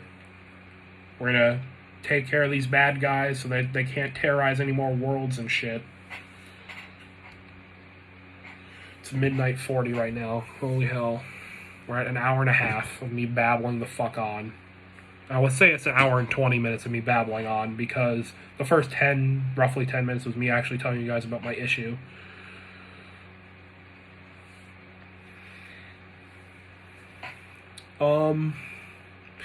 Yeah, I'm not going to touch on the campaign too much, but I have an idea in my head of a cool cutscene to open up the campaign with.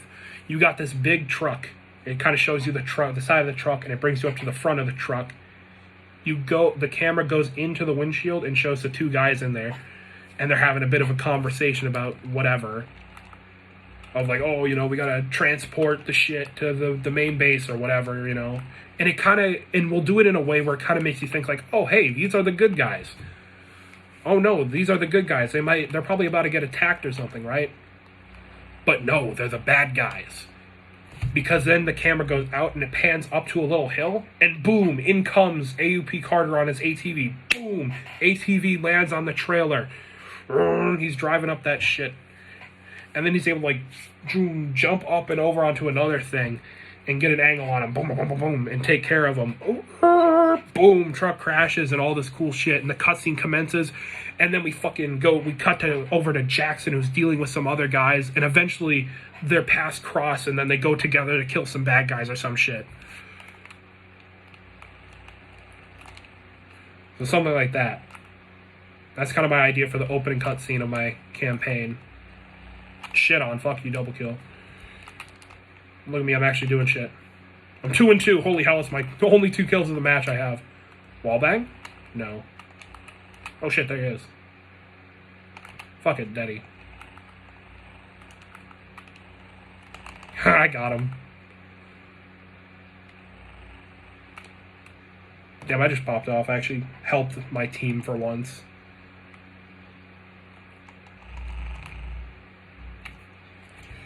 But yeah, that's kind of my idea for the campaign. I don't have it fully fledged out at all, but I have a few starting ideas for it, you know? I have a really good idea for like a PvE thing, player versus entity kind of thing. Like, Call of Duty has zombies. It's also done like a survival mode where it's like, hey, here's you with guns, but instead of you versus zombies that will slap you to death, how about we put you up against AI with guns? And eventually you'll face like juggernauts and shit, right? I kind of have a similar idea to that. I'm kind of taking some inspiration from COD in that sense. And I have an idea of like and you can have like different difficulties. And depending on your difficulty will depend on how fast your health regens, how much health you have, if your health will even regen, and all these other factors and shit. And I have like a cool idea for a little opening cutscene. It's like, here you are unarmed, and you just, black screen, fades in, you're walking through, you walk through a little like door or gate or something, and then boom, you turn around, it's like, oh shit, it just slammed behind me. Okay. You look forward, you see a gun on the table, you walk up, pick up the gun, you're like, oh shit, this is, you know, you're looking at it like, oh damn, this is a gun. And then all of a sudden, boom, guy comes down. Boom, he got dropped in by a helicopter. Oh, shit. You shoot him. And then, boom, you're brought into the game. And I think it'd be kind of a cool little detail if it's like, oh, hey, your pistol that you now have has 8 rounds. If it has 7 rounds, because, like, oh, you just shot the guy. It'd also be kind of cool if, like, you shooting the guy in the cutscene is what triggers your starting points or starting money. Because, you know, in COD Zombies, you start with 500 points. I think I'd do the same thing with my game. It's like, oh, you start with $500. But it'd be kind of cool if you shooting the guy in the cutscene triggers you getting $500. And the idea is, like, you would have, I guess, perks, I'll call them, I don't have, like, an official name. I could probably call them perks. I think I'd be fine. I don't want to, like, get in trouble with Call of Duty. I don't think I would. But, they'll sue anyone over anything if something's even similar to their shit. I mean, people tried to copy and paste their games for free because those were older games that didn't work. So people made them work 100% free. And Call of Duty was like, we're going to sue you out of fucking existence. So, yeah, if I have an actual game that slightly resembles their game in any way possible, I'm sure they'll come after me. But anyways, we'll call it perks for now. And these perks would be like, oh, hey, more health. Hey, you do, like, more damage or something. Hey, you reload faster. Those probably sound similar if you've played COD Zombies. Probably sounds like Juggernog for more health. Speed Cola, more reload speed. Double Tap for more fire rate and damage, technically. It'd be pretty similar, I won't lie. But I'd probably throw in, like, some other custom shit in there, because it's a different game idea. I think, and I have some ideas of, like, hey, there would also be like, hey, you can loot items and craft shit.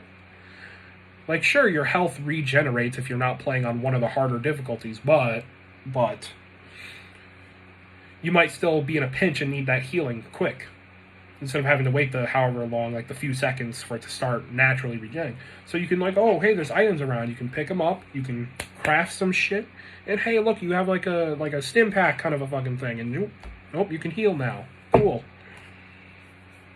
And of course, I have the idea of like, oh, harder difficulty, like one of the hardest difficulties would be like, hey, you don't heal unless you have a healing item and heal yourself. Good fucking luck. Because there's a bunch of different difficulties I have in mind of like, hey, here's very easy difficulty. You have more health. You take less damage. I don't know, maybe there'd be less enemies or something. Maybe even crafting shit costs less. Perks cost less. You know, it's like super easy. If you want a casual experience, here you go. You can just fuck around, have fun, get to wave 50, no problem. If you don't want to be on the easiest difficulty, how about you go to just easy? Instead of very easy, it's easy. And it's basically the same thing, just not quite as easy. Basically, you still take less damage, still have more health. You just don't have as much health or take as less damage. So it's like, oh, very easy, you take 50% less damage, let's say. Oh, easy, you take, I don't know, 40% less then, you know? Like, it'd still be pretty close to the same, but, you know, a little easier. Or a little more difficult. Then you would have medium difficulty. Or the standard difficulty. Where it's like, alright, cool. So, you take normal damage, you have normal starting health. Perks and crafting cost what they normally do.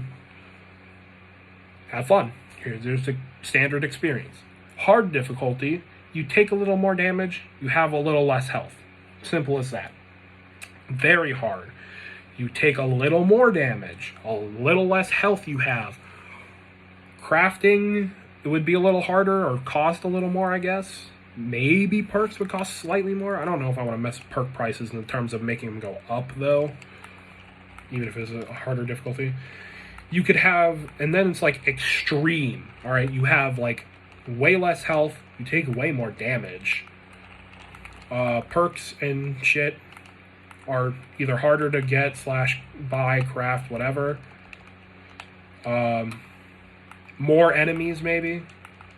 Enemies are like faster or more accurate, maybe.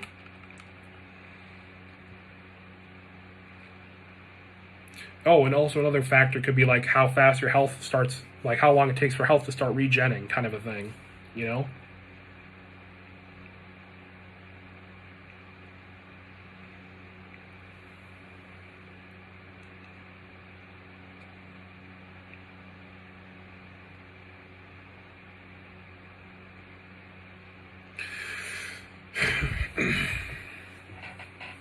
And then you would have like impossible, where it's like enemies fast as fuck, enemies do a shit ton of damage, your health very low. It's gonna be like really hard to afford and craft perks and healing items and shit. Doors to open doors to progress through the map will cost even more money than usual, like double maybe. Like, I really believe, I think when it comes to certain games, like let me talk about Five Nights at Freddy's for a moment. I think Five Nights at Freddy's 1 does a pretty good job of how I think the difficulty should be. Okay? Let's talk about the first 5 nights. They're not too hard. On a scale from 1 to 10, I'd say first 5 nights is like a 6, all right? For a casual player, it's like a 6 difficulty. So it's like, hey, it's got a challenge, a bit of a challenge to it for casuals. It's not something they can't handle for the most part, though. And they could definitely beat the base game of 5 nights. Now, you're done. You've completed the 5 nights. You completed the game, you're done. But hey, maybe you want a bit of an extra challenge. Maybe you want a bit of extra lore or something. So here's the option, not required, but the option for night 6. That's even harder than night 5 that you just beat, right? And if you complete that, which is at like, I don't know, I'd say it's like a 7 out of 10 for casuals. It's definitely a challenge. I beat it. It took me some time. I actually have my winning attempt on the extras channel. I'm not doing 420 mode, because then that's the step up. Here's 420 mode. The hardest mode in that game. If you really want to push your limits, really have a challenge, here's 420 mode. All 4 animatronics on max difficulty of 20.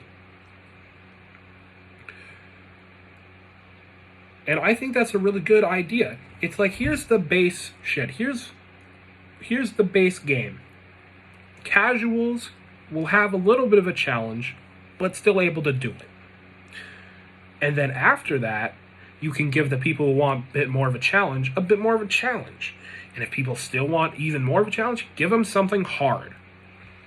That's why I want to have so many different difficulties for my secondary mode. I don't know. Yeah, I guess it's a secondary mode, because you'd have the main mode of multiplayer and the secondary of like survival, I guess I'll just call it. Because I take some inspiration from the Call of Duty survival mode, so I'll just call it survival mode for now. But that's why I want survival mode to have all these different difficulties. You might want a different experience. Some people want a fucking challenge, and they will fucking get it. Some people want something super simple, super easy. Their 50-year-old dad doesn't even know what a fucking controller is, could probably get somewhat far. Right? And that's the top and bottom end of the spectrum. And you have anywhere in between. I guess I could even go as far as to just let you have a custom mode and let you change settings to where you want them to be. So you can kind of create your own difficulty. And like, oh, maybe you could save it as your own custom mode as well or something. And you can play with friends. I think another thing I'd do is probably have different levels. Like, you'd have, like, in multiplayer, hey, you're getting kills, you're getting XP, you're leveling up. But if you're going to the survival mode, you're still level 1 despite being level 10 in multiplayer, because survival mode has like a different leveling system. And as you level up in survival mode, you unlock more shit, I guess. Or maybe it just is there to show how much you've played the mode. They don't overlap. Call of Duty Black Ops Cold War did not do that. They did it in previous CODs, like Black Ops 3 I know did that. But in Black Ops Cold War, any XP earned in zombies would go towards your main level in multiplayer and other shit like Warzone and whatnot. The ray gun, they finally made it good and worthwhile. All right, ray gun's a cool gun, not very effective in any of the games except for Cold War. All right, end of discussion. That's all I'm going to touch on it for right now. This is not a tangent for the ray gun. Okay. Treyarch nerfed a zombies weapon. They finally made the ray gun fucking good, and then they fucking nerfed it. As of recently, they have reverted it, or at least given it a buff to be pretty close to what it was, okay? So it's whatever. But the reason they even had to do that in the first place was because they connected all the levels. That was stupid of them. And towards the beginning of Cold War Zombies, there was a bunch of XP glitches as well. Of just like, hey, here's the spot you can just sit. Zombies can't hit you. You're able to collect the ammo drops they drop sometimes and shit. It's free round, whatever the fuck you want to go to. Here's all your XP in one fucking game. There was a couple glitches towards the beginning of Cold War Zombies for that. I think they might have even nerfed the amount of XP you get from Cold War Zombies not too long after it came out. that in itself is fine. But to nerf a weapon, especially a fucking wonder weapon, especially an iconic one that was notoriously mid, and then you finally made it good and then fucked it. Yeah, no, fuck that. I do not want to have something like that in my game. No, thank you. So that's why I'd have separate leveling systems for each game. And sure, we'll do kind of like prestige shit. It's like, hey, you hit the max level. Prestige your shit. I might do it kind of in the way that like Call of Duty is like, hey, you go back to level 1, you have this different emblem that looks a little bit cooler, and you have to re-unlock everything, except for maybe like camos and shit, right? Could do that. Could also just be like, hey, you keep all your shit, you can just level up again, and it just kind of shows how much you played the game. Which I think is a better idea, though I think prestiging should still have a little bit of risk and some reward. Or at least be like, not reset your shit, but maybe like, hey, you hit max prestige, max level, whatever, now you get a cool camo for shit, or something like that.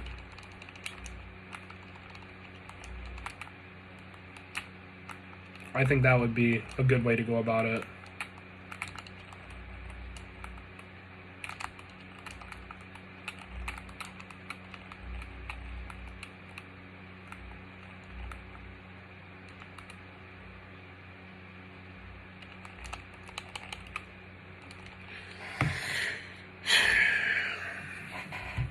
And then with like the survival mode, maybe I think a few ways to go about the difficulty of survival mode.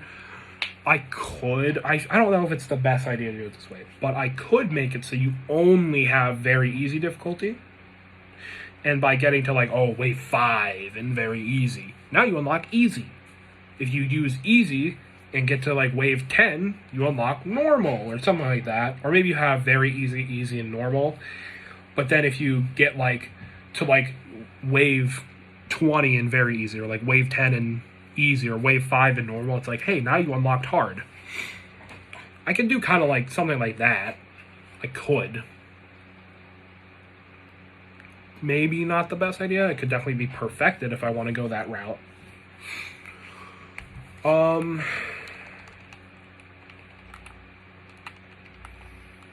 starting to realize I said I wasn't going to talk go too into detail. I'm starting to realize I've gone pretty into detail. Fuck you, Sean.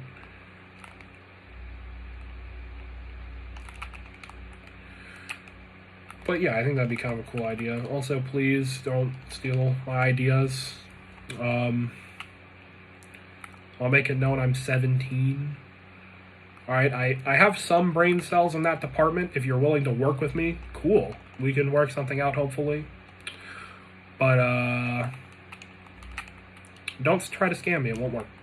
I'm smart enough to not get scammed for the most part, so fuck off. But that's the thing, is if I want that game to be made, I'd have to either make it myself. I would need Payton to at least help me with some shit. Like coding, I'm not good at that. Graphic design-wise, I'm taking a graphic design class for the second semester of my 11th grade year in high school right now. We've got about a month left of school, like 4 school weeks left, 4.5, something like that. And it's been fun. I'm currently in the process of recreating my channel logo. You probably didn't notice, but my channel logo has been the same for some time. Like a month or 2 ago, I changed it to the same thing, but updated. Because before, I just took my phone and took a picture of my TV. Now, I took a screenshot on PlayStation, transport to my phone, and then use it as a channel profile pic. So it looks a lot better now. But the reason why I did that was because I also needed that picture for graphic design class. Because there was a personal logo project, and I decided I'm going to take my channel logo, fucking put a picture on there and do a bunch of layers, and fucking trace everything, trace all of it, and then color it the fuck in. I'm not even done tracing it in. That was towards the beginning of the fucking semester. To be fair, I've been putting it off to the side and only working on a little bit to actually keep up in the class and not fail the damn class, because the grading system is really fucking weird. I have a 55%, which is technically not failing, specifically for art classes is not failing. It's weird. We're going on a tangent of a tangent here. Me and Payton could make a game. The game idea that we have, or have been kind of making a little bit anyways, that I briefly mentioned, we could make that. 100% we could.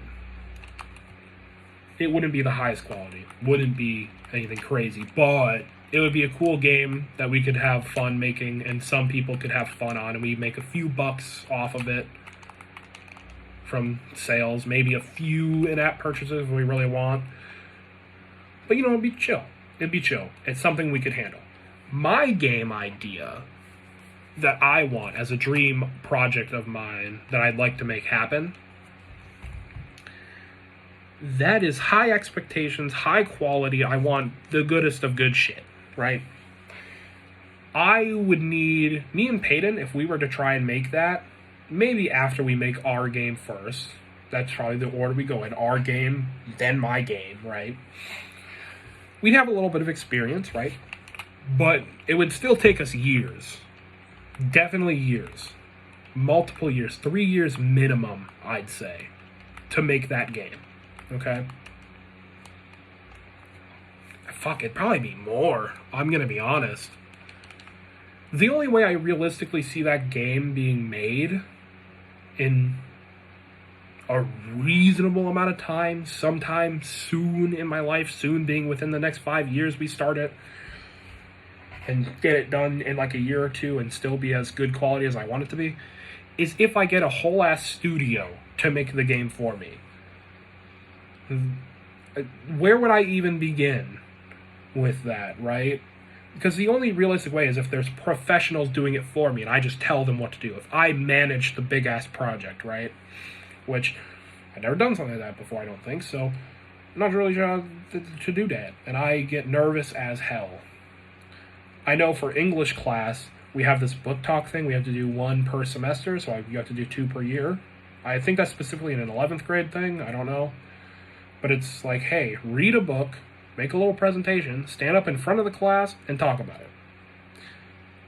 I did Allies by Alan Gratz first semester. In second semester, I did Sold by Patricia McCormick. I know the books pretty well. Both of them I read a year ago and reread and, made a little presentation on this year.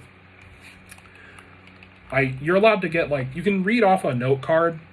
You can, make a little note card, which I just grab an index card, write a few things on it, just, keep my ideas in one place so I know where to go with the presentation, right? Even though I have it all planned out, I know I'm going to do good, okay? I am nervous as fuck. My voice is shaky. I don't know if they can tell. Maybe a little bit. I am physically shaking. I can feel myself vibrating. I don't know how well they can tell I'm fucking becoming a vibrator, but they could probably tell that I'm fucking shaking, alright? Bro, I did that 2 weeks ago. I did my second book talk. I don't know why, but once I was done, I went and sat down. Part of me calming down was a few tears came to my eyes. I did not cry, but a tear or two started to form in my eyes. Why? I don't even know. Because I'm going up there. In my mind, I'm like, bro, I've got shit written down. I know the book well. All right, I've got a good presentation. I've seen a bunch of other kids do this, and they've done, for the most part, way worse than I am gonna do. And I'm probably gonna get roughly full points. I know all that shit for a fact, and it's true. It's true. I got 48 out of 50 both times. And the second time I did it, the reason I lost 2 points is because I talked too long. I went roughly 45 seconds over the limit. Because you're only supposed to talk for 1 to 2 minutes.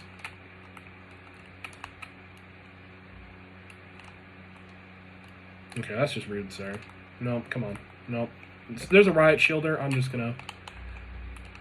not gonna take care of him. Hold up.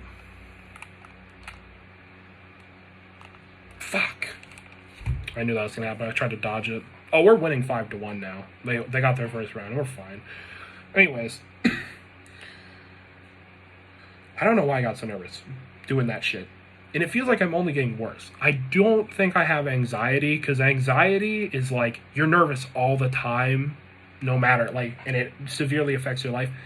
it's normal to be nervous as shit for things like that. Like, oh no, I have to go up in front of a group of people and talk about something.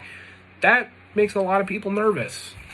Sometimes really nervous, and that seems to be my case now. And it seems like it's gotten worse.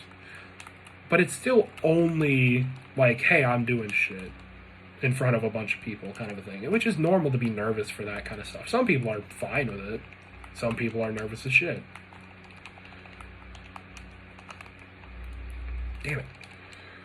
But, you know, that's normal for the most part to be nervous when you're up in front of a group of people or doing something public like that. But even despite that being normal, it feels like whenever I have to get up in front of like a group of people or a class or whatever, it kind of feels like I've only been getting more and more nervous. Like it's been worse. I've never had tears come to my eyes before. So that's weird. I don't know. Again, I didn't cry, but like, you know, when you're like, I don't know. I don't want to say like, you know, when you're about to cry, because I wasn't about to like cry, but you know how like a few tears will kind of start to form in your eyes. That's basically what happened. That's about it. Like right here in this little part of your eye. Like, oh, there's a little bit of liquid there now. That's it. That was it. But this tears come in my eyes. It's weird.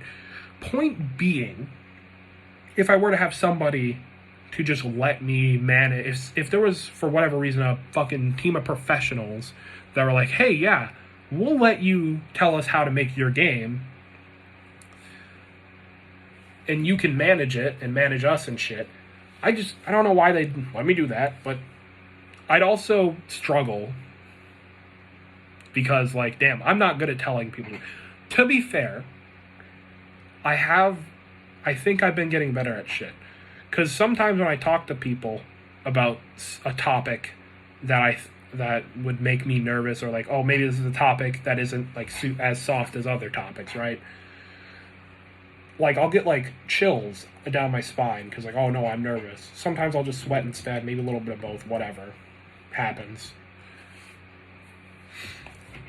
I've noticed that happens a lot less. Like, I rarely get chills down my spine when on a more uncomfortable topic. Like, I know when I ask my parents for stuff, usually it's kind of a little nervous, even though they're usually chill to just get me something every once in a while, or, you know, get me a couple things for birthday or holiday, whatever. But like how I explained, like, hey, I know I've gotten a lot of stuff, Mom, but I need more storage at some point in time, or maybe I can work it off or whatever. Something like that is 100% a time I would get chills down my spine because I'm a little nervous. It's like I've already gotten a lot recently and I'm asking for more. Not now, but I'm, you know, a while from now to when it'd be reasonable. But I'm still asking for more, you know? So it's like, oh, man, I'm going to be a little nervous, right? Finished that conversation, went to my room, and I was like, damn, I'm getting better at not being as nervous because there was no chills at all. None. We were chilling. We were bing chilling, all right? And it's those little things that slowly build up. If you know My Little Pony, Friendship is Magic, Generation 4, let's use Fluttershy as an example. She's super fucking shy at the beginning. And towards the end, she's still a little shy, but, you know, not that shy. But people would keep complaining because there's many episodes where she learns to not be as shy. But it's a bunch of little things that build up, you know? Because people are complaining, like, why does she keep learning the same thing? Why does she keep learning the same thing? You don't learn a lesson once and then immediately apply it all the time, okay? Because, like, oh, hey, I don't want to be as nervous when talking to people and shit. And I can tell myself to not be nervous, but it's not always going to work. I'm still going to be nervous. It takes time. You have to keep practicing it. You have to keep learning that lesson. And as Fluttershy kept learning that lesson each time, she was able to assert herself more and more as the show progressed. And towards the end, she was able to assert herself fairly well in a good way too. And I feel like as the more of those situations I am in, the more I practice, trying to not be nervous, I guess. It's kind of hard to, like, practice on, I guess. I don't know if that's the right word, but, the more that happens, the better I get at not being nervous or as nervous or freaking the fuck out internally as much, So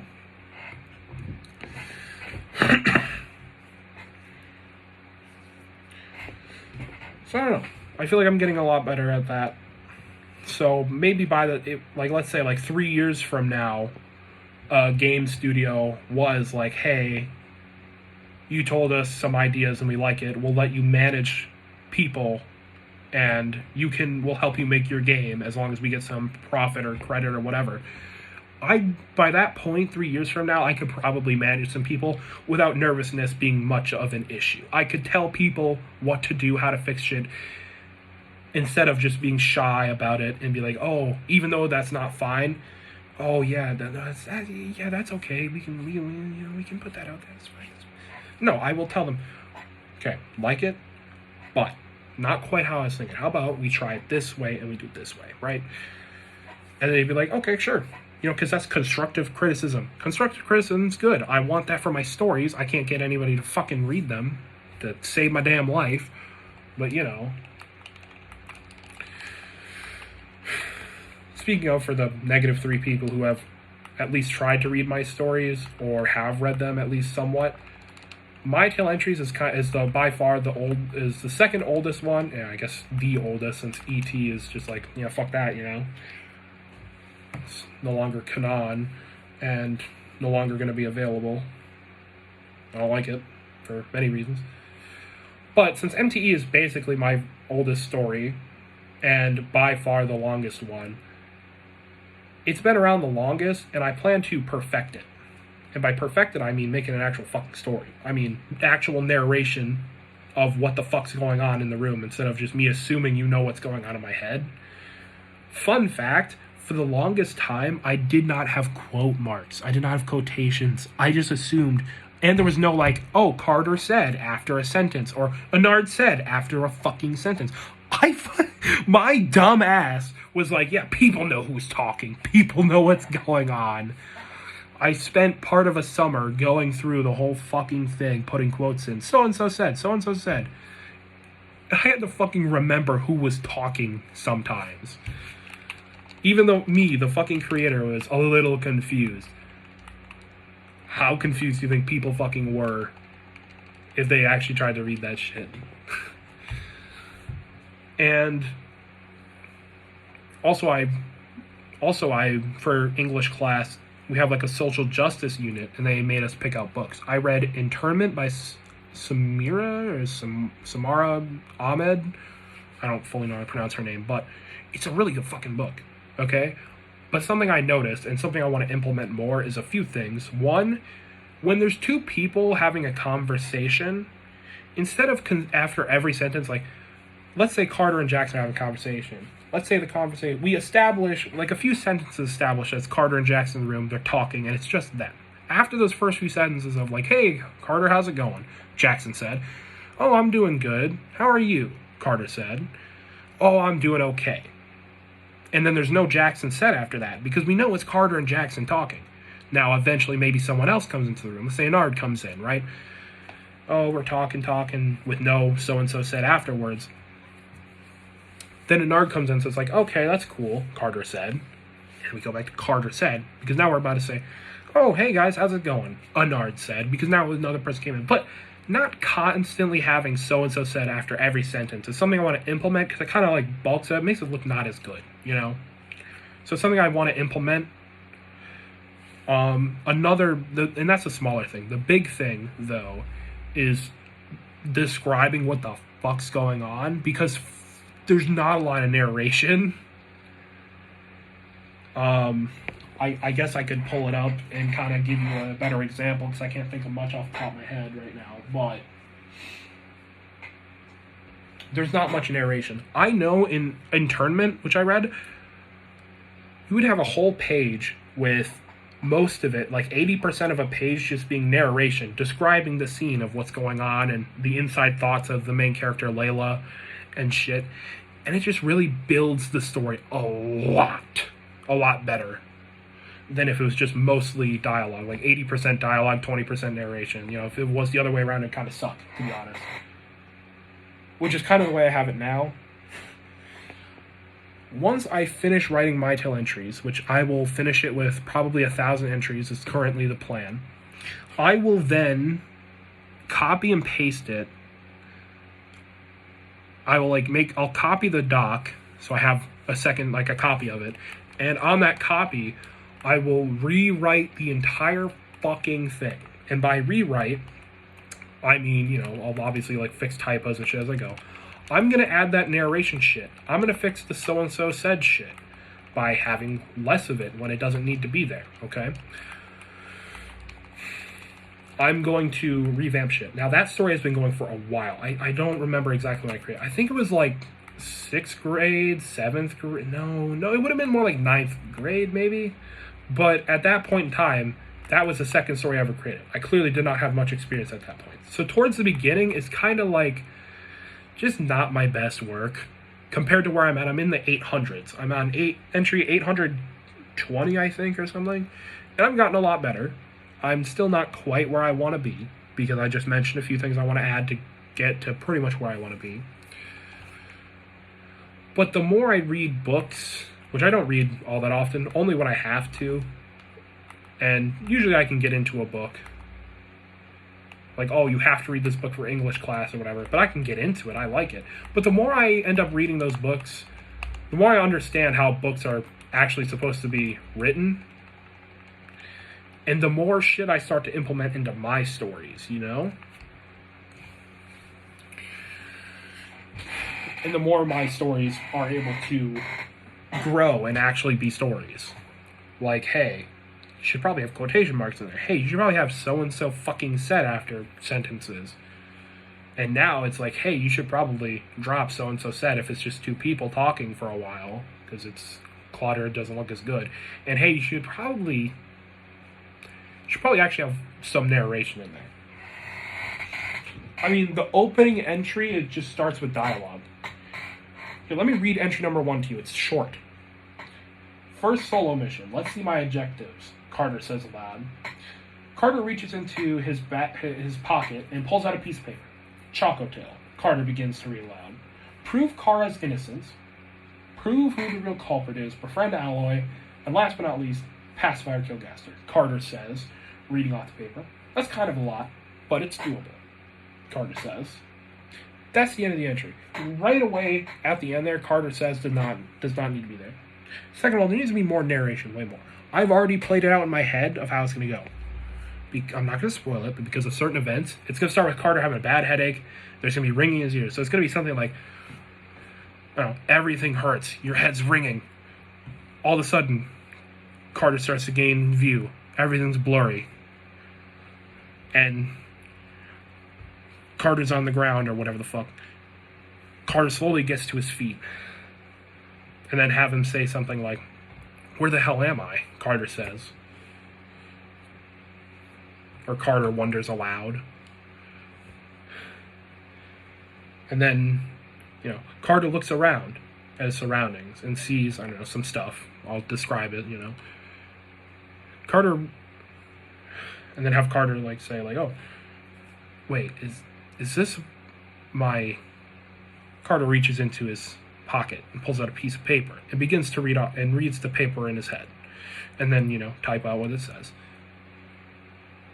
Is this my first solo mission? And we're not going to put Carter says after that, because we already established Carter's there and saying shit, right? Fuck off. And that's just going to be a much better way to go about it. There's a little more, I slightly lost my train of thought of why. But you can see the difference. It's going to be a lot better. I want to go through, rewrite, do more shit like that. And kind of, I also want to describe what's happening more. Like, in my head, I'm just writing out some people talking and, like, a little bit of narration as to what's going on. But in my head, I'm imagining the scene, and there's, like, people are doing shit. You know, they're moving around. They're fucking with some stuff. You know? They're looking at some shit. I do not mention that at all. how are people supposed to imagine the story if there's nothing to imagine? Now, part of it is like, hey, don't explain too much, maybe, because, like, oh, maybe it'll give them more to imagine. I'm not even giving them something to base it off of, to be honest with you. Something else you need to do: character descriptions. My whole story writing career started with a school assignment in 5th fucking grade, right at the end. And the whole point was, hey, describe fucking characters in your fake story shit. Still have not learned how to do that properly, apparently, but I will once I get to the rewrite of MTE. MTE stands for My Tale Entries, by the way. I have a lot of stories, fun fact. Also, My Tale Entries is long enough on Google Docs that it literally has to sit there and load for like a minute. And then after that, you still have to wait a few minutes if you want to scroll all the way to the bottom. Otherwise, it's laggy as shit because it's trying to load shit. I have a doc called All My Stories. It has links to all the other Google Docs of all my other stories, right? Let me tell you how many stories I have. All right, there's two categories. The AUP stories, which is the stories with alternate universe protector Carter, Jackson, all those fucking guys with the whole, oh, we're going to different worlds and helping people because it's our job and shit stuff. Those are the AUP stories. There are 1, the first one, Bad Memories. 2, My Tale Entries. 3, AFAC, which takes place during a section of My Tale Entries. 4, MTAD, or My Tale Alternate Dimensions, which gives you some background information. It gives you some other information. And then Origins, which is super short. It just gives a little bit of background info on some other characters. But that's 5, 1, 2, 3, 4, 5 AUP stories. So there was more, but I wasn't very far into writing the shit. I was just imagining shit. I started doing shit too soon, so some of those stories are no longer with us, but they didn't really get started anyways. The other section is other stories,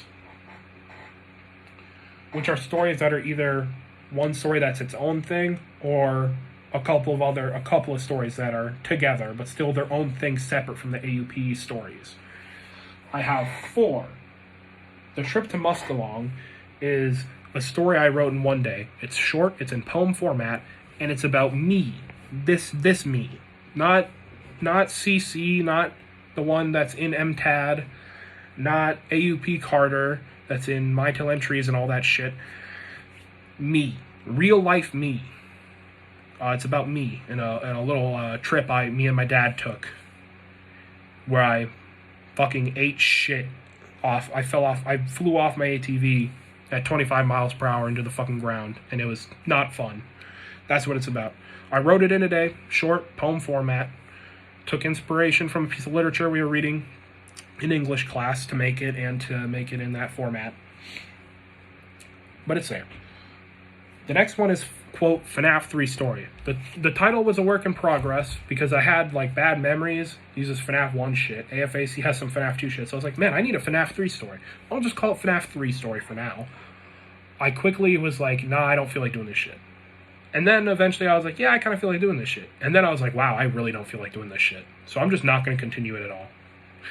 So that one's kind of short because there's not much to it yet. And there's probably not going to be more. The third one is Strays, which is done. It's done. And it's a shorter story. It's not that long. It's not that short either. It's about 3 puppies who don't want to be adopted and shit. It's got a wholesome ending. You'd probably like that one.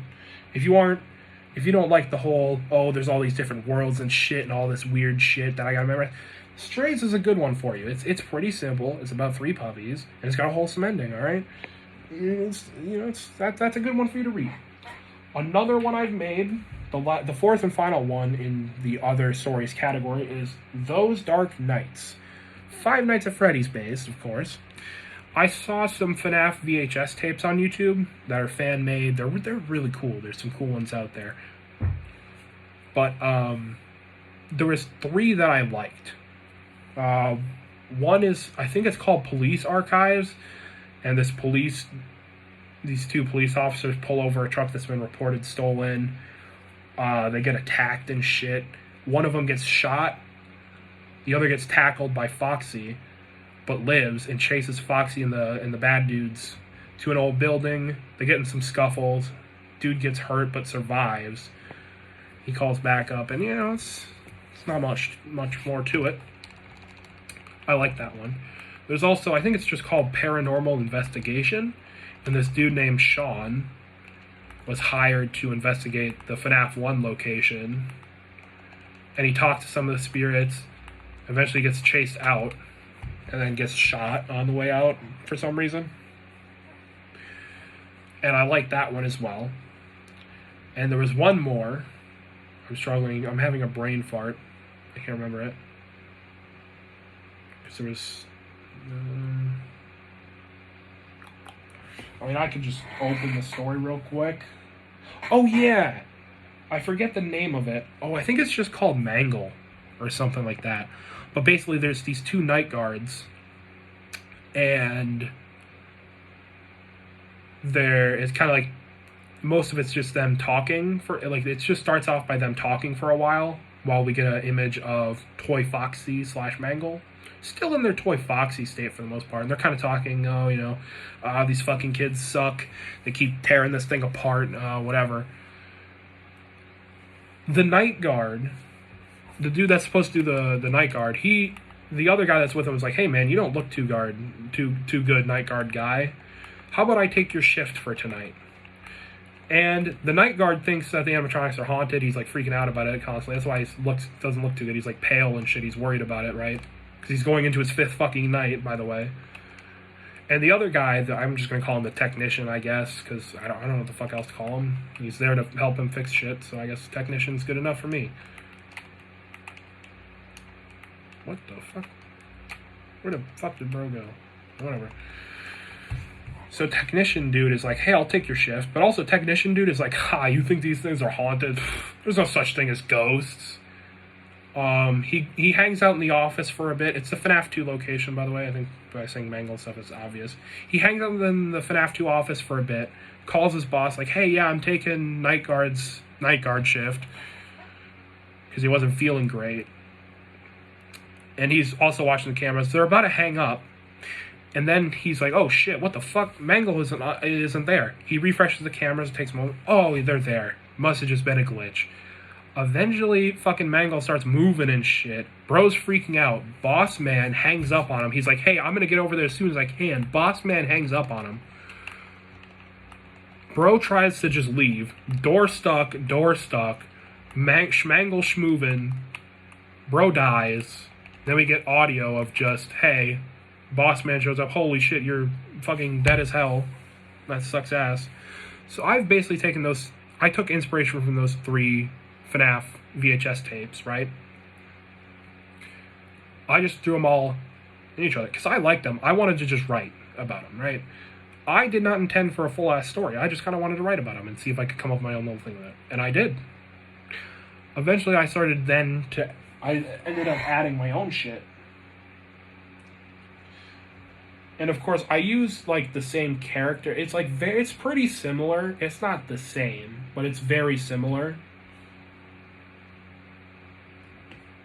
But a few of the names I kept the same. I know in the Paranormal Investigation one, I still kept the guy's name as Sean, except I spelled it correctly. I didn't spell it as Sean, S-E-A-N, or whatever the fuck. I don't know why that spells Sean. Alright, that's a whole other tangent. Alright, we're not going on that right now. Or at all, hopefully. Fucking aneurysm. But I, made his name properly. It's actually Sean. S-H-A-W-N. But, we still have Sean. But, like, most of the other names are changed.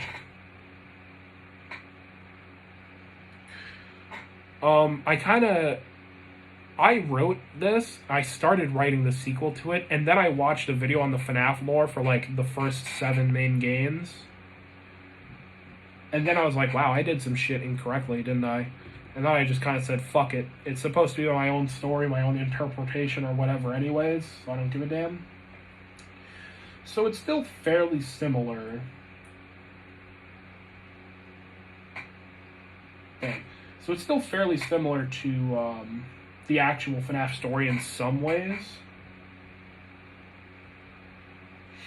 but it's still definitely different and kind of my own version of it. in other ways as well. But I have those 3 FNAF VHS tapes. They happen. Then the next section is, let me get to it here, is 2 police officers talking. One of the police officers is the guy from the Police Archive FNAF VHS thingy I told you about just a little bit ago. And their boss, like the police chief. Her name is Lizzie, by the way. Police Chief Lizzie. And they talk about it. They talk about some evidence because they've found Sean's camera because he was recording it when he went in to investigate the FNAF 1 place and then died on the way out.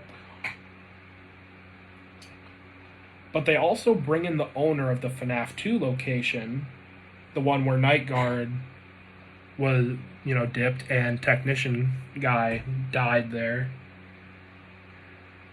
The boss of that place gets brought in. His name's Ty in my story. I don't know if he even had a name in the VHS tape. Maybe. I just probably missed it because he's not there for that long. And then they come up with the idea of, hey, we should reopen the investigation of, like, the missing kids and shit. Hey, let's get a paranormal investigator dude.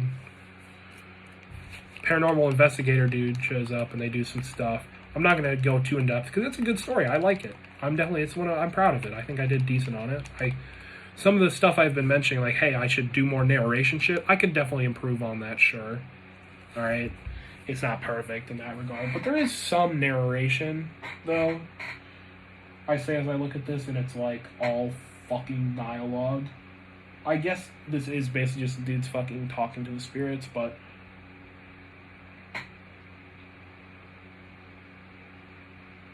Actually, no, there is some narration. The way I do it, instead of just, like... blah blah blah, so-and-so said, new sentence of narration, I kind of do like, oh, blah blah blah, so-and-so said as, or while, or before doing, and then I kind of use that as the narration right after their sentence, instead of starting a new one necessarily, like on a new line. It's just kind of part of the same thing, if that makes sense. Let me read this. Thank you for your help, Cassidy, Ryan says before packing up his equipment and following Lizzie and Ben out the door. I kind of use instead of just saying Ryan says, and then saying Ryan then, exited with Lizzie and Ben. Instead of saying that, it's just like, oh, thanks for the help, Ryan said as he followed Lizzie and Ben out the door. So there's still narration there, it's just not separate necessarily. So I think I do a decent job with narration in TDN, which stands for Those Dark Nights, the name of this. It ends on a bit of a cliffhanger with an epilogue, by the way. And it kind of hints at something you might see in the second book, which is still in progress. I'm doing the same thing with the second story, the sequel, where I just kind of started out not really knowing what the fuck is going to go on with the story, and just kind of slowly building as I go, and going back and rewriting some shit to where and when it makes sense, This is the TDN, Those Dark Nights, and the sequel, which is just called TDN 2, because I don't have a good name for it yet. I will fucking change that, don't you worry. It won't be a stupid-ass name like that, right? I'll come up with a creative name. Okay, I already have an idea. It's not great, but it's an idea to start with, right? But yeah, TDN 2, gonna take me a while. I already forgot what I was talking about, to be honest. Oh, yeah. Those Dark Nights in the sequel, that's the only story I have where I'm actually keeping track of when shit happens. Like, hey, this section takes place, like, this is the date of this section. Because I don't do chapters. Instead of chapters, it's just like, I just give you a title. Because some stories are just like, here, chapter 1, chapter 2, chapter 3. But some of them are also like, chapter 1. Here, let me get you the name of one of these. But some of them's like, chapter 1, the traffic stop. Chapter 2, the night shift. Or chapter 3, paranormal investigation. Like, they have a title with the chapter. I basically do that, except it's basically just the title of the chapter instead of chapter and title of chapter. I just call it sections, or a section title. I mean, actually, if I do this, it's going to be kind of backwards, but like, instead of like, oh, chapter 3, paranormal investigation, it's just paranormal investigation. I do not think you guys can see that very well, but I tried. All right, you can't say I didn't now.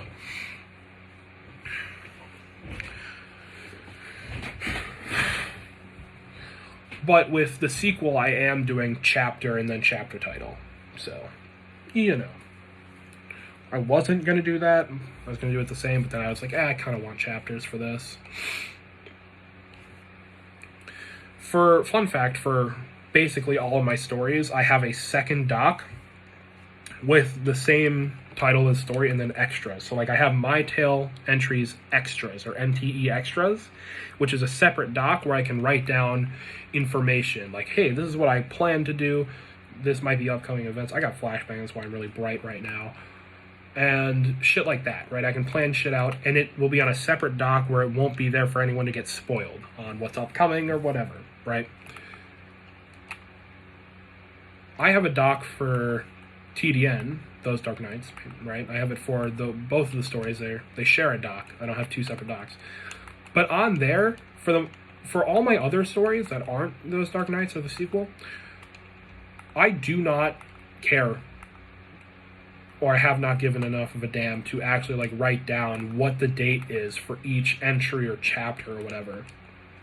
For Those Dark Nights in TDN 2, I do. I have been keeping a close track of everything.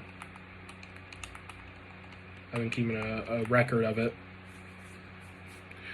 And don't worry, I never explicitly say when the date is. There is, in TDN 2, there is one chapter where you know for a fact what day it is. I don't think you know the year. Based on certain events, you might be able to guess the year, but you can at least guess what day of what month it is and work back from there to figure out what time each other thing takes place. Because there are enough subtle hints as to how long ago something happened. Like, it's like, oh, this happened 2 days ago. This happened however long ago. You know, stuff like that. So you can, once TDN 2 is ready to go and you guys are able to, like, it's there for you guys to read, you will be able to know what day of what month each chapter or section takes place in. And again, there's a few things between, I think it's in TDN 1, in Those Dark Nights, like the original one, where that's currently there for you to read, that you could probably use to guess what year it is. So you could already know what year it is, and then once TDN 2 comes out, you could figure out what day of the month of the year it is.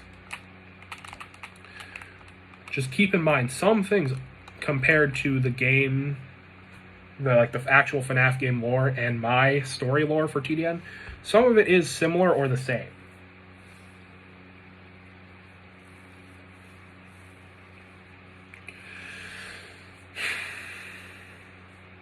Because I know with, like, in TDN 1, with, like, the spirits of the FNAF 1 animatronics, I tried to actually, like, I did research to figure out what name each spirit had for each animatronic, to make sure I had that correct. Because I kind of just wanted that to be right. Because fuck it, why not? Seemed like something I should have right for that, you know?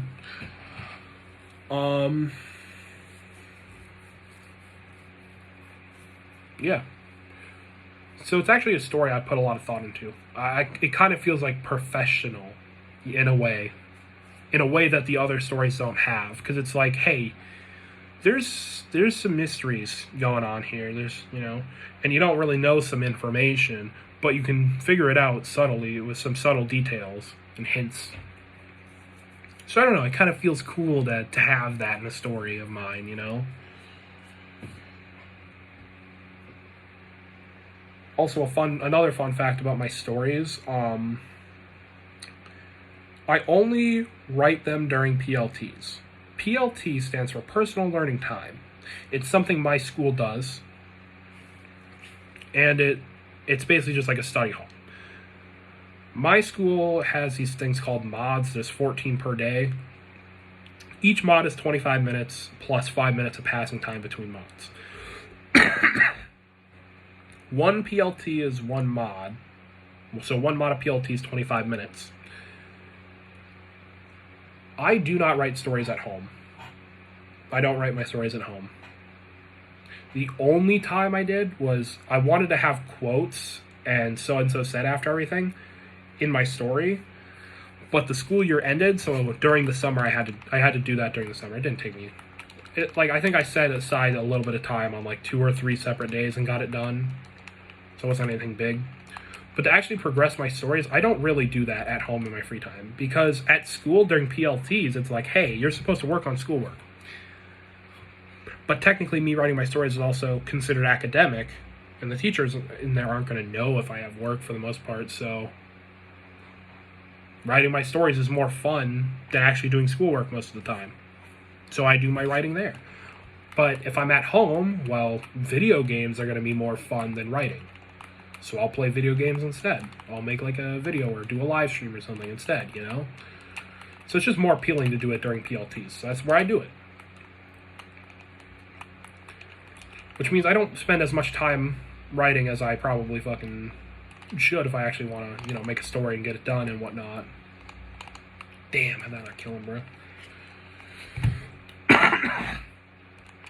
He's to your right, bottom A building. Damn, good shot. So, yeah, I don't write my stories as often as I could. So I'm kind of limited to that free time at school. And also, motivation's a big thing. I've been writing My Tale entries for a while, and especially as of late, it's been like, wow, I want to get My Tale entries. The plan is to finish My Tale entries by the end of the school year. Don't think that's going to happen, to be honest with you. But the plan was to finish My Tale entries by the end of the school year, and then spend all of next school year rewriting it and making it better. Still gonna be the same story. We're gonna change some things up, and we're gonna make some things better. But it's definitely not my best work. Could definitely be a lot better. So I'm gonna take time to do that. Of course, I'm not gonna do just My Tale entries, right? I'm not finishing TDN 2 by the end of the school year. Not a fucking chance. Okay. So I will also be working on that next school year as well. And those two stories are the only stories I'm currently not done with and still writing. Who knows? Maybe there will be more stories. I seem to pull them out of my ass all the damn time. But we'll see. We'll see. But considering it's just those two stories right now, and it's probably going to be just those two stories for the most part for a while, by the end of next year, I should have MTE done and rewritten, and I should have TDN 2 done and have an actual, unique name for it.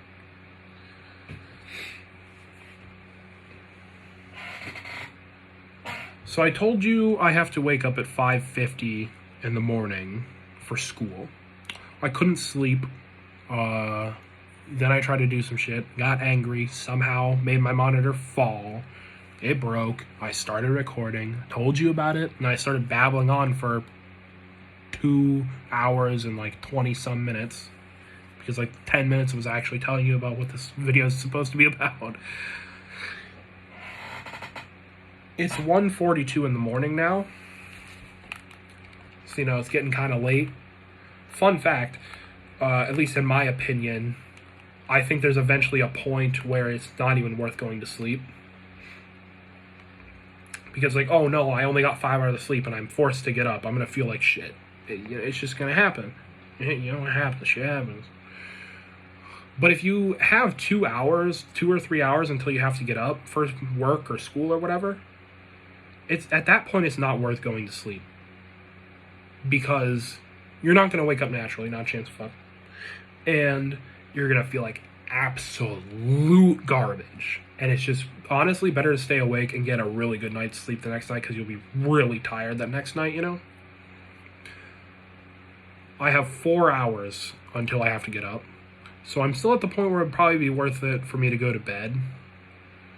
But pretty soon it's not going to be worth it. And then I'm going to have to lay in bed, staying awake, while my parents walk around doing their morning routine for an hour or so. This match is almost done. Once it's done, I'll probably finish up whatever the fuck I'm talking about. And then I'm going to end this video. I'm going to start uploading it. And then I'm going to go to sleep while it's uploading. Fuck. Well, I'm here. Is Tragic Nico live? Probably not anymore at this point, to be honest with you. Probably not anymore. Might have been. I don't think I ever got a noti for it, though. Just a random dude I found on Twitch that I enjoy watching.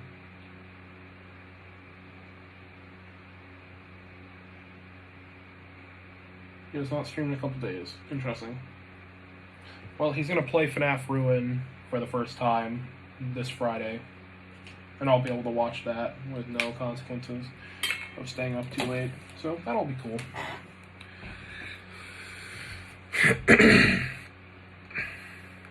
Closing thoughts here, because we're kind of getting to the point where I need to wrap this shit up. I don't know who in their right mind watched 2.5 hours of me babbling on. The only reasonable way I see someone doing that... Jesus Christ. My throat's a little fucked right now. The only reasonable way I see someone doing that is if you... I don't know what my title is, but probably clicked on it for the title, or, hey, you know, Black Ops 3 player, I kind of like his videos. I'll listen to what he has to say for a bit. After I actually told you what this video is supposed to be about, once I started babbling on, the only reason I see you actually listening to a chunk of that, or most or all of it, is if you just have me on in the background. Because, like, when I watch really long videos, sometimes I do actually just sit there and just watch the whole video.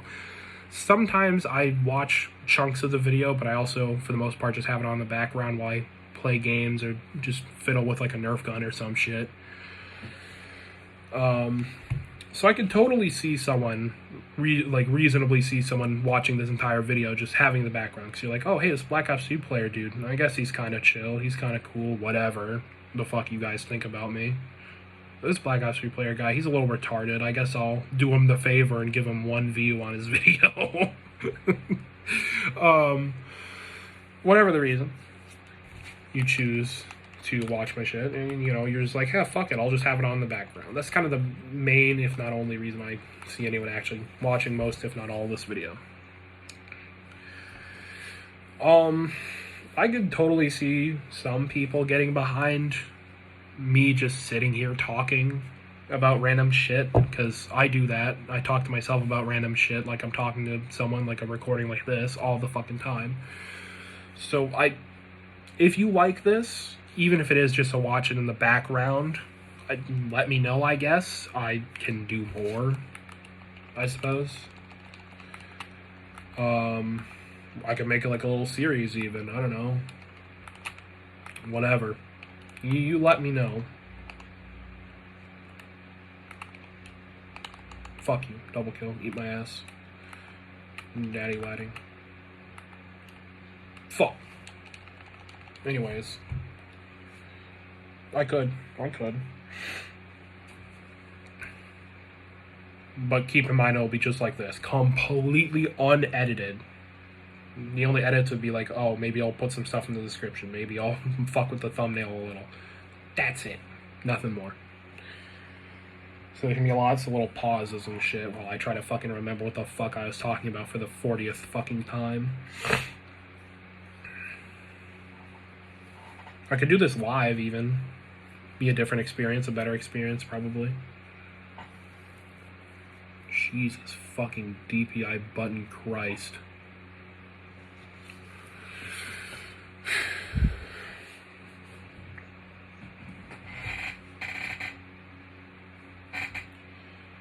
Yeah, but I guess just let me know. My match is over. I'm going to close my game so I don't just load into another one and say, you know, I could do another match. I don't want to do that. Excuse me. It's about bedtime for me. But again, if you want to see me babble on more, let me know. I can do that. It's not a problem. Keep in mind, I usually, when I'm just chilling, I'm in nothing but my underwear, alright? Just so you know. I mean, it's been that for this whole video. I've been shirtless. I don't care if you see my nipples. It's not a big deal. YouTube probably won't care all that much either.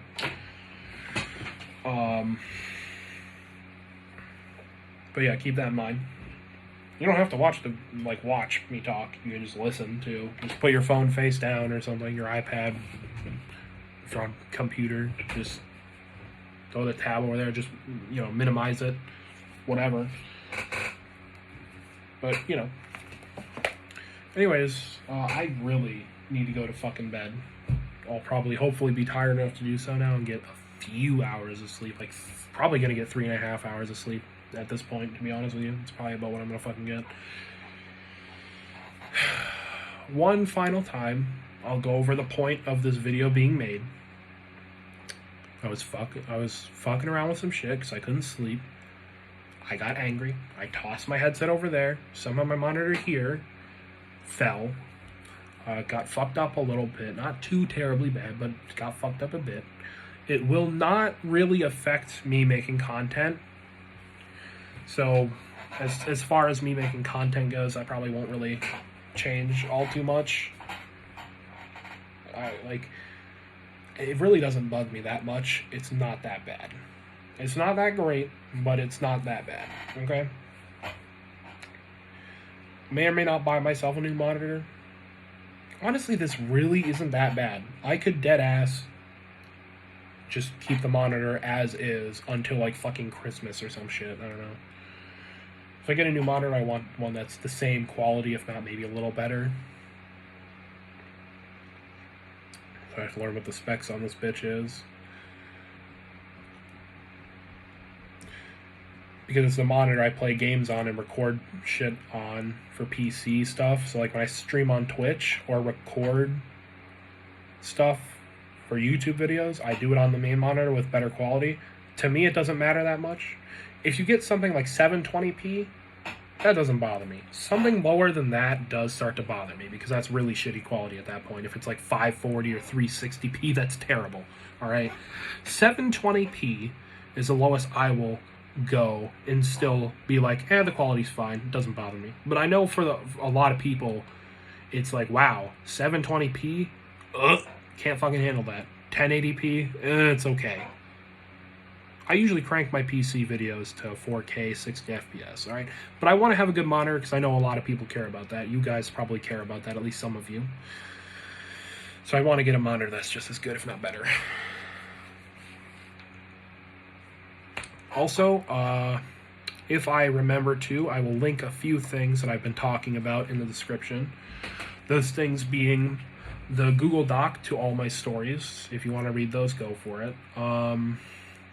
The content schedule doc, if you want to kind of try and have an idea as to when I'm going to be playing stuff, streaming stuff, when I'm going to upload a video. A little bit of a heads up to it. Not much, I'll be honest. It's not perfect. I don't do it as good as I could. But I could also put the Discord down there. Whenever I go live, for the most part, if I remember to, which I usually do as of late, remember to, I will put a link to the stream in the Discord right after I start, as soon as I go live, right after I go live. So if the YouTube noties aren't working properly or Twitch noties aren't working properly, whatever, hopefully the Discord ones are, because that'll help. And there's also a couple voice chats. You can hang out with some people if you want. There are roles, and some roles can't be in certain voice chats or whatever. I actually did a rework on the roles somewhat recently, and made it not terrible, and made it actually make sense. Anyways, those are my closing thoughts. Thank you for watching this, especially if you fucking stuck around to the end. Jesus Christ. I'm gonna go to fucking sleep. Try and get 3.5 hours of sleep. Fucking this Monday is gonna fucking suck ass because broken monitor, also absolutely no fucking sleep. At least I've been getting roughly 8 hours of sleep this weekend, so I'll have a bit of a reserve built up, so it won't feel too fucking shitty. But all I'm saying is my last period fucking CAD class where I fucking struggle with the shit because it doesn't make sense to me half the time. I'm gonna probably fall asleep in that class today, so tomorrow. Anyways, thanks for watching this. RIP monitor. Bye-bye.